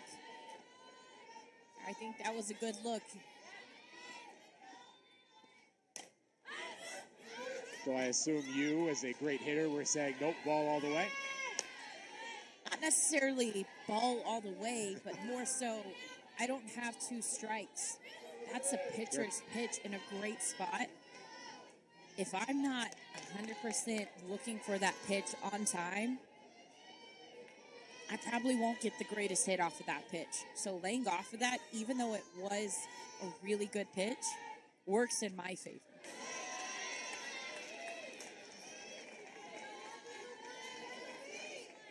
Be a payoff here for Ruby Malin.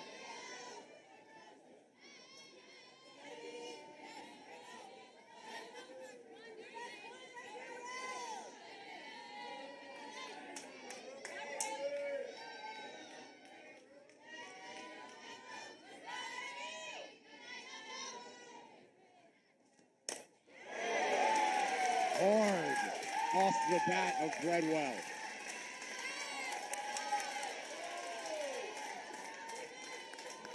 And that's exactly why I wouldn't swing at that pitch, because then you get something a little bit more manageable, a little bit more over the plate. Still a great pitch, but not as tight on that corner. Drive it right back up the middle, and you're standing on first. 66, Caitlin Pineda. Brings Kate Canada to bear with two down.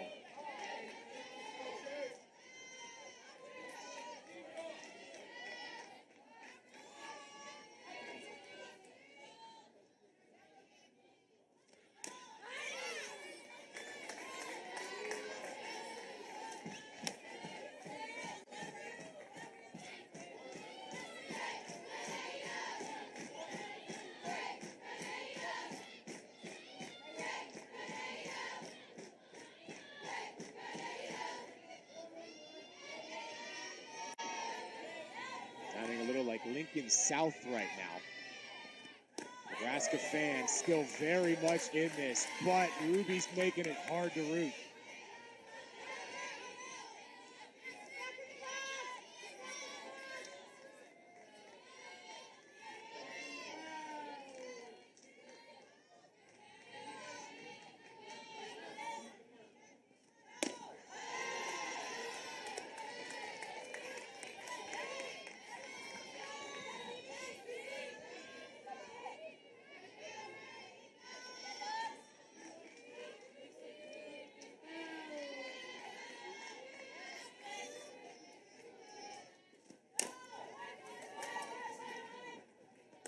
Solis closes the frame. Ruby Malin, 4 innings of 2-hit softball here for the Washington Huskies. Her squad up 6.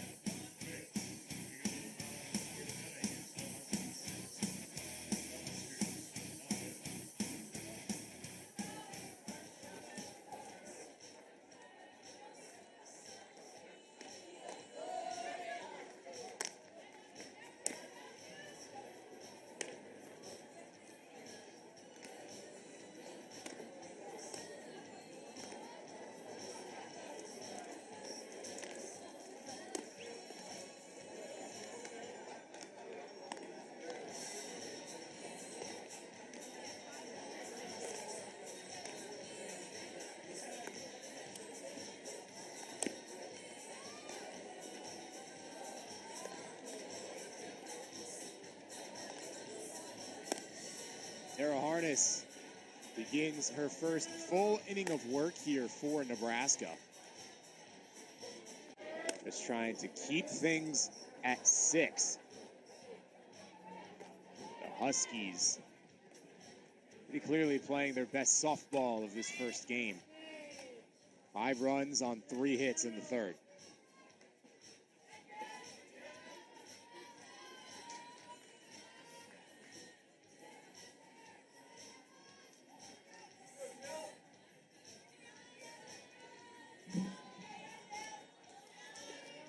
Riley Holtorf, she'll step into the on-deck circle.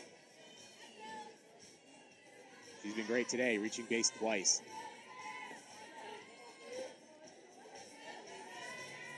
Solis comes up.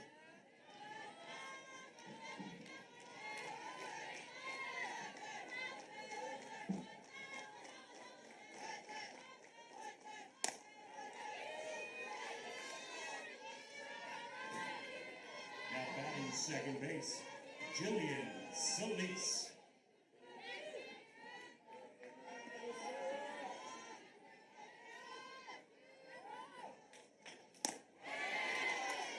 Solis, the big hack there. One of the great things about this tournament, in addition to the elite field that we've seen all day, kind of the opportunity as well to be a part of this community. That's what Nebraska did this morning, hosting a clinic right here in Puerto Vallarta, getting to know some of the fans around Nancy Almaraz Stadium. Heather Tarr, who's been here a few times, even has some friends she's made right here in Went PV. to the local birria shop during the interview. Made us all jealous. No doubt. No gift for a good taco right now. Yeah, no kidding. Get some good ones, but get to Jalisco, it's home cooking, and it's very, very different. That's in tight.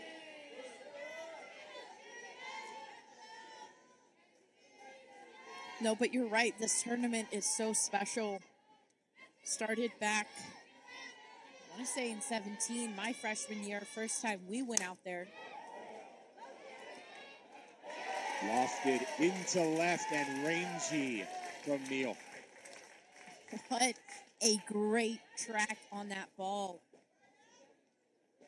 Left field's Neal sitting pretty shallow left field, middle of the field. That was back deep warning track area by the foul line. To be able to track that, know the fence is coming up, and still make that snag. So impressive. Great beat on that.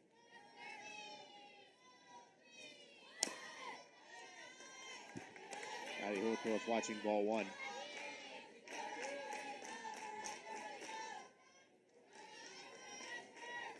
Yeah, first time in a little while we've seen OU here in this tournament, taking what was already a really good field into the best anywhere in America.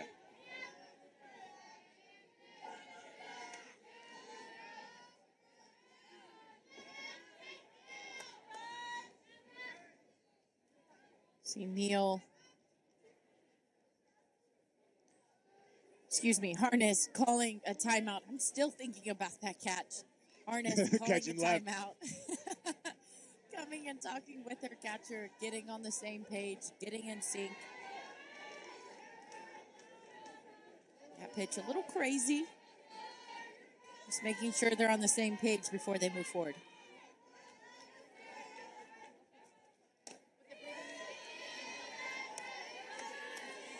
Oltorf has been the spark plug to get things started. Maybe hasn't had the biggest hits, but she's been the one to get things started for this Washington team pretty much every time that she's been up to bat. And we will keep doing it. On base all 3 times. Riley Holtorf jogs out 60. Now batting the catcher, 24. She's been fun to watch as a player, to develop, to become into her own. She was always a great shortstop. Yeah. But it took a beat for it to become her own. And I feel like this year, starting to see her really own her spot in the box. You're starting to see more confidence with her swing, more power behind her swing. A lot of pressure in that spot in Husky lore. We're talking about Sis Bates, who's on the staff, Ali Aguilar. But Holtorf's really embraced that. She grew up watching those two, knew what it meant to be at the 6th spot for UW, and really excelled in the tournament last year. We got some great advice from the original advice givers for us all. It was her mom. She said, hey, just be different. Well, Holtorf, certainly that here in both the tournament and in 2024. Big swing there from Stewart.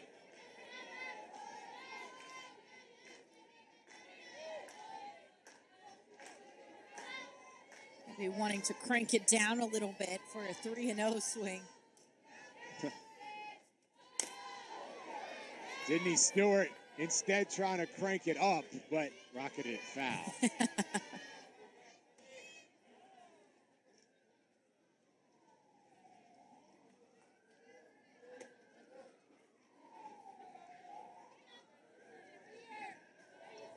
And I've liked what I've seen from Stewart behind the plate. It's been pretty solid for Malin. Been able to get her back on track quickly.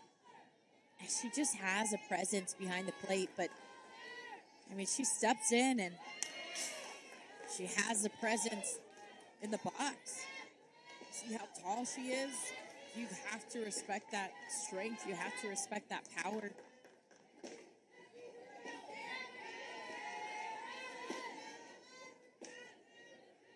Both these catchers getting a ton of experience as freshmen.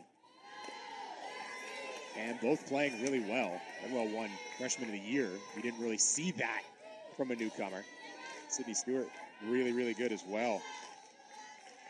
Pretty remarkable. I feel like that was one of those positions that was upperclassmen only for a long time. Defense premium. And now just the level of athlete in our sport has grown so much that newcomers step in and look like seniors more often than not. I agree, and I think it's also just the way our sport has changed. It's kind of evolved from I'm older, I get dibs, to whoever's best, you got it. Seniority does not mean nearly as much as it used to.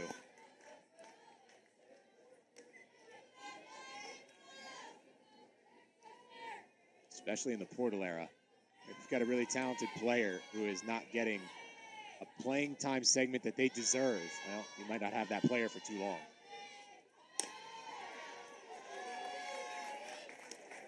Sydney Stewart has 3 walks today. Second one in a row here for Harness. 1 out, runner in scoring position. Again, the all too familiar tune for Washington. So far this game, they have done such a good job of drawing walks, making those pitchers throw strikes. And if they're not going to chase after them. I think discipline at the first, plate. representing the game-shortening run. Yeah, discipline was certainly the story early on, right? I mean, it was about 30 pitches in that first inning against Ball. That continued until, unfortunately, Jordy went out with injury. But Yeah, this Washington patience is the early headline in this first game. Slow roll, the collision down the line.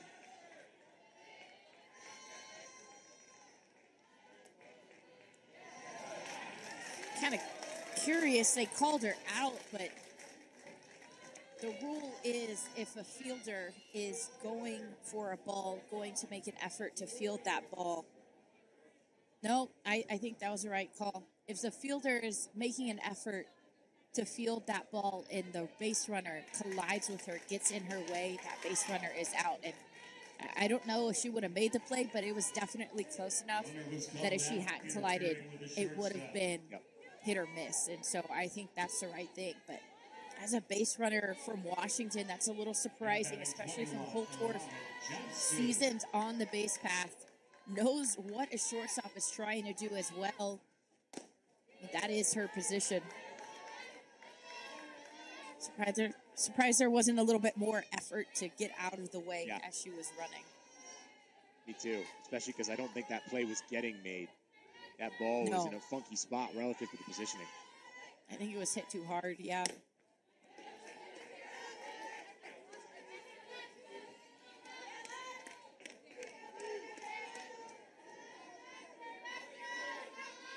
Johnson's already got an RBI today.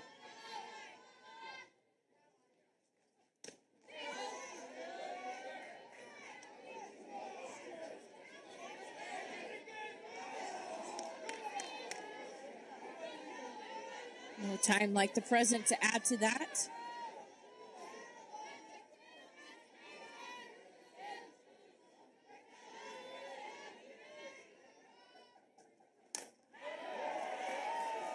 And she does give it a ride to left all the way to the fence. Stewart scores, Fiedler crosses. Alana Johnson, a 3 RBI day. The Washington Huskies have shortened this game. What a showing. A full-on party on Montlake now. This UW team looks outstanding. They came to play. Harness leaves that one elevated just a little bit on the plate. Had to get on there just a little bit. She was behind 3-0 in the count.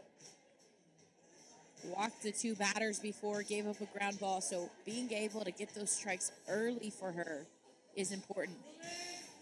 That one just right in that sweet spot, elevated right above the waist. Absolutely crushed.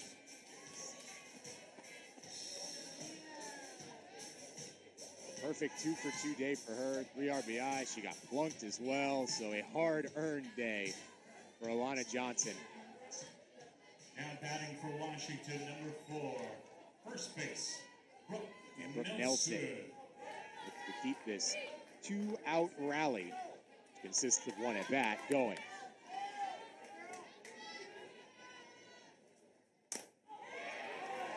Nelson over the head of Andrews.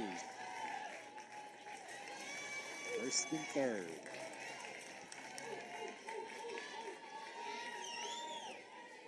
I think if you're Nebraska, getting ahead early in the count, getting good strikes over the plate. Right now, it's minimizing the bleeding. Get out of this inning any way you can. Washington up 8-0 in the bottom of the 4th.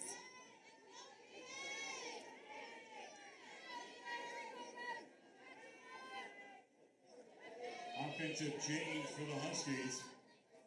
Now running at first base, number 33. Nelson will step aside. Gardner. Gardner will come in. This is her Washington debut. She does so as the pinch runner at first base. Local product out of West Seattle.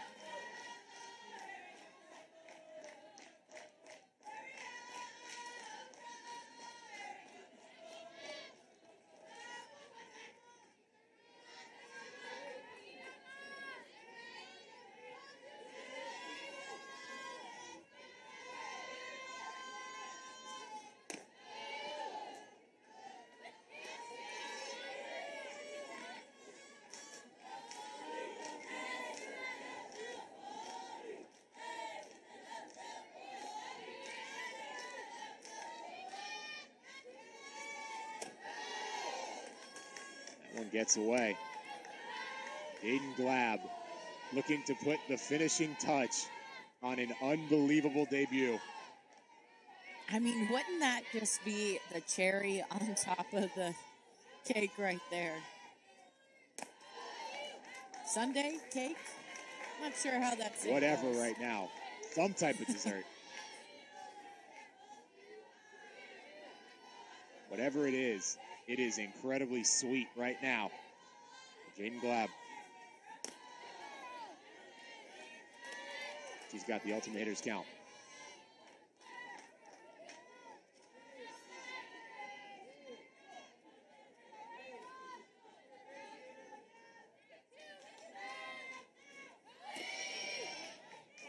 She will work the walk.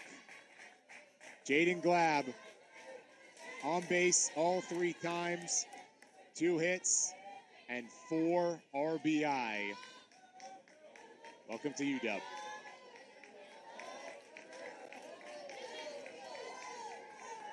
It's so sweet to see freshmen play because they just go out there and they're having fun and they're competing and they're just owning it. Now for the Huskies. Into bat, number There's And no here is a expectation. familiar name. Yeah. Folks who were with us the last time, Washington was here. Olivia Johnson began her career. Her first 2 plate appearances, speaking of freshmen getting out there and playing loose, having fun, she was 2 for 2 with 2 bombs. And so here is Ojo. Watching ball 1.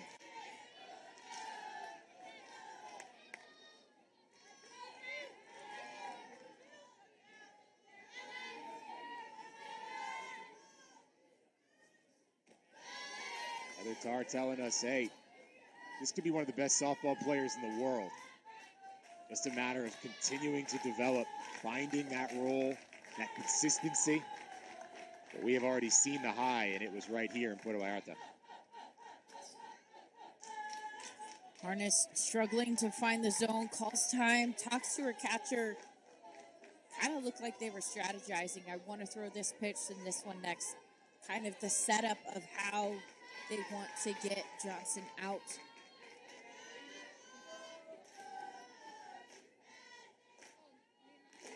But no wiggle room right now. Washington, bases loaded, 2 outs. And a 3-0 count. And this is the universal red light, even for an incredibly talented player.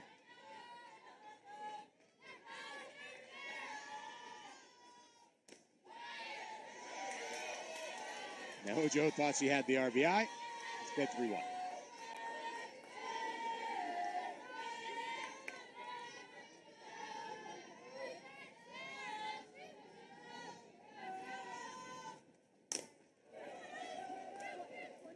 Chopped up.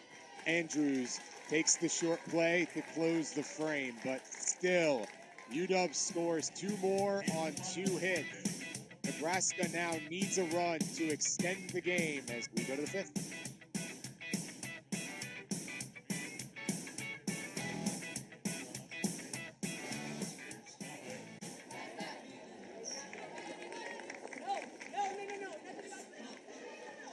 And officially human behind the stripes. Our mission is to elevate the respect of sport officials in every sport, in every contest, and in every venue, at all levels of competition. Officially Human wishes to recognize and thank our umpiring crew for tonight's ball game. We appreciate the good sportsmanship shown towards our game officials by all fans in attendance. Learn more about Officially Human at officiallyhuman.com. Huskers will go 8-9-1 here as Ruby Malin will attempt to begin her 24 slate with a complete game shutout. This is just what we expect from her early on in a year. We mentioned it earlier, but her first 6 appearances last year, 0 earned runs. She has hardly been threatened in this game tonight.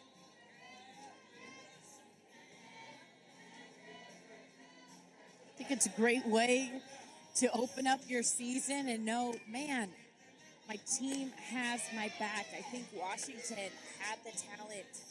They were good last year, but what they lacked was consistency and producing offensive runs. I think that was their shortcoming last year. And yes, they were talented and they had it, but there was too many holes in their lineup.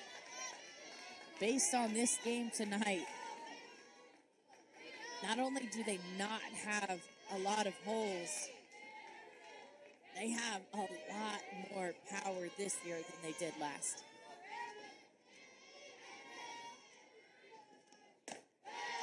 Losing 7 to graduation, including their top 4 hitters. But offense has not been an issue today.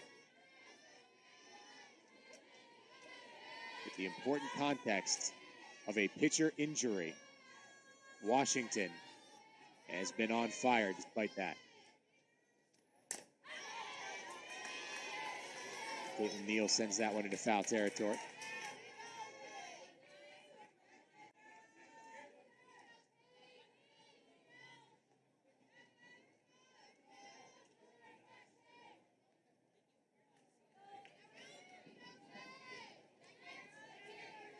Huskies have won 4 in a row against the Cornhuskers. Certainly on the doorstep of 5 now.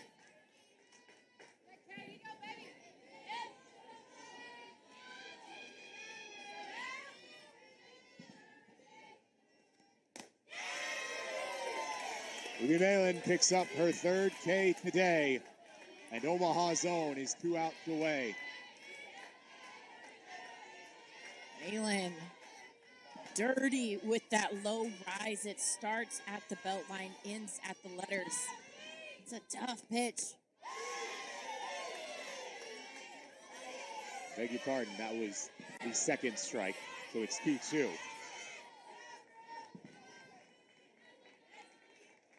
It was pretty enough that it made you think it was 3. No doubt.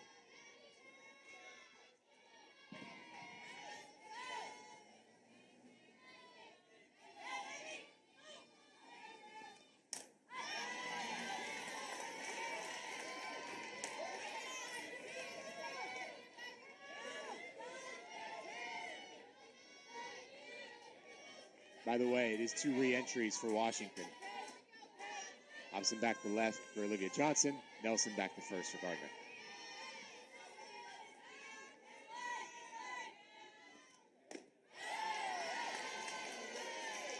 That wasn't too bad Neal, either, but the count runs full.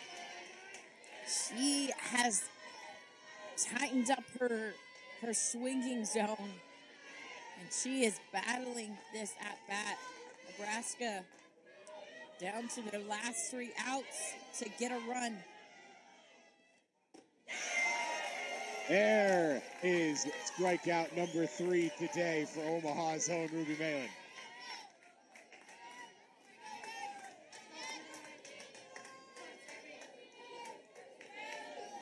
Now batting right fielder 29, Samantha Bland.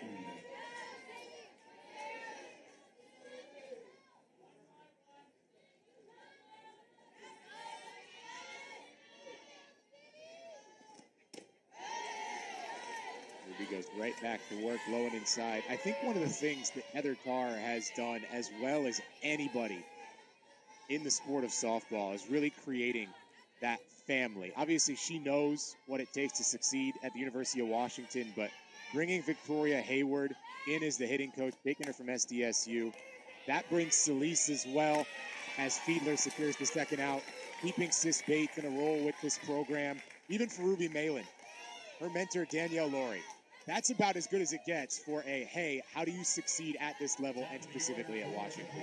So the alumni of the Huskies all connected, and you're seeing the payoff today for UW. Yeah, that network, that family that they have together, so strong. Makes you want to buy in, makes you want to be a part of it.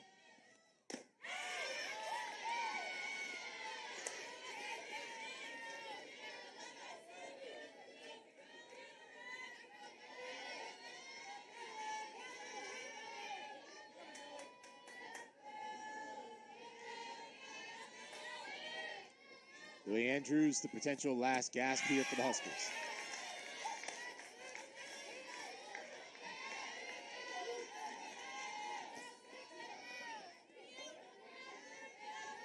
Darby had 15 complete games in her freshman year. She might be 1 for 1 right now.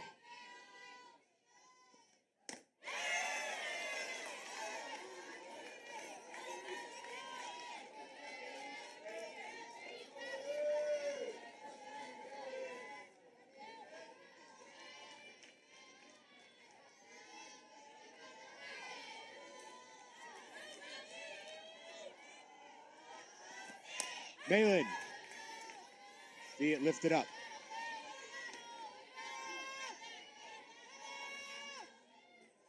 Washington here looking to run rule in their very first game of the season against Nebraska. What was a highly touted game. Everybody thinking it was going to be a little bit closer in score, and Washington came out with the bats and said, nope. We're running this one right here.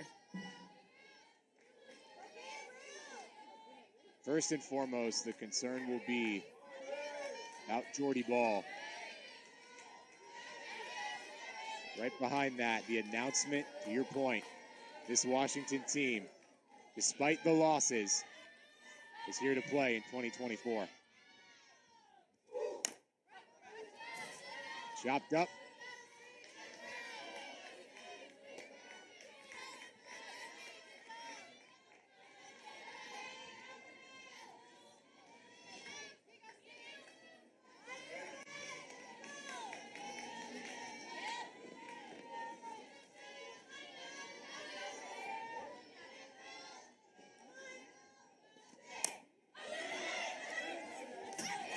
Continues until it comes to an end right up against the fence. Stewart does the job. It's a complete game shutout for Ruby Malin, and the Washington Huskies begin year number 20 under Heather Carr with a victory against the Nebraska Cornhuskers.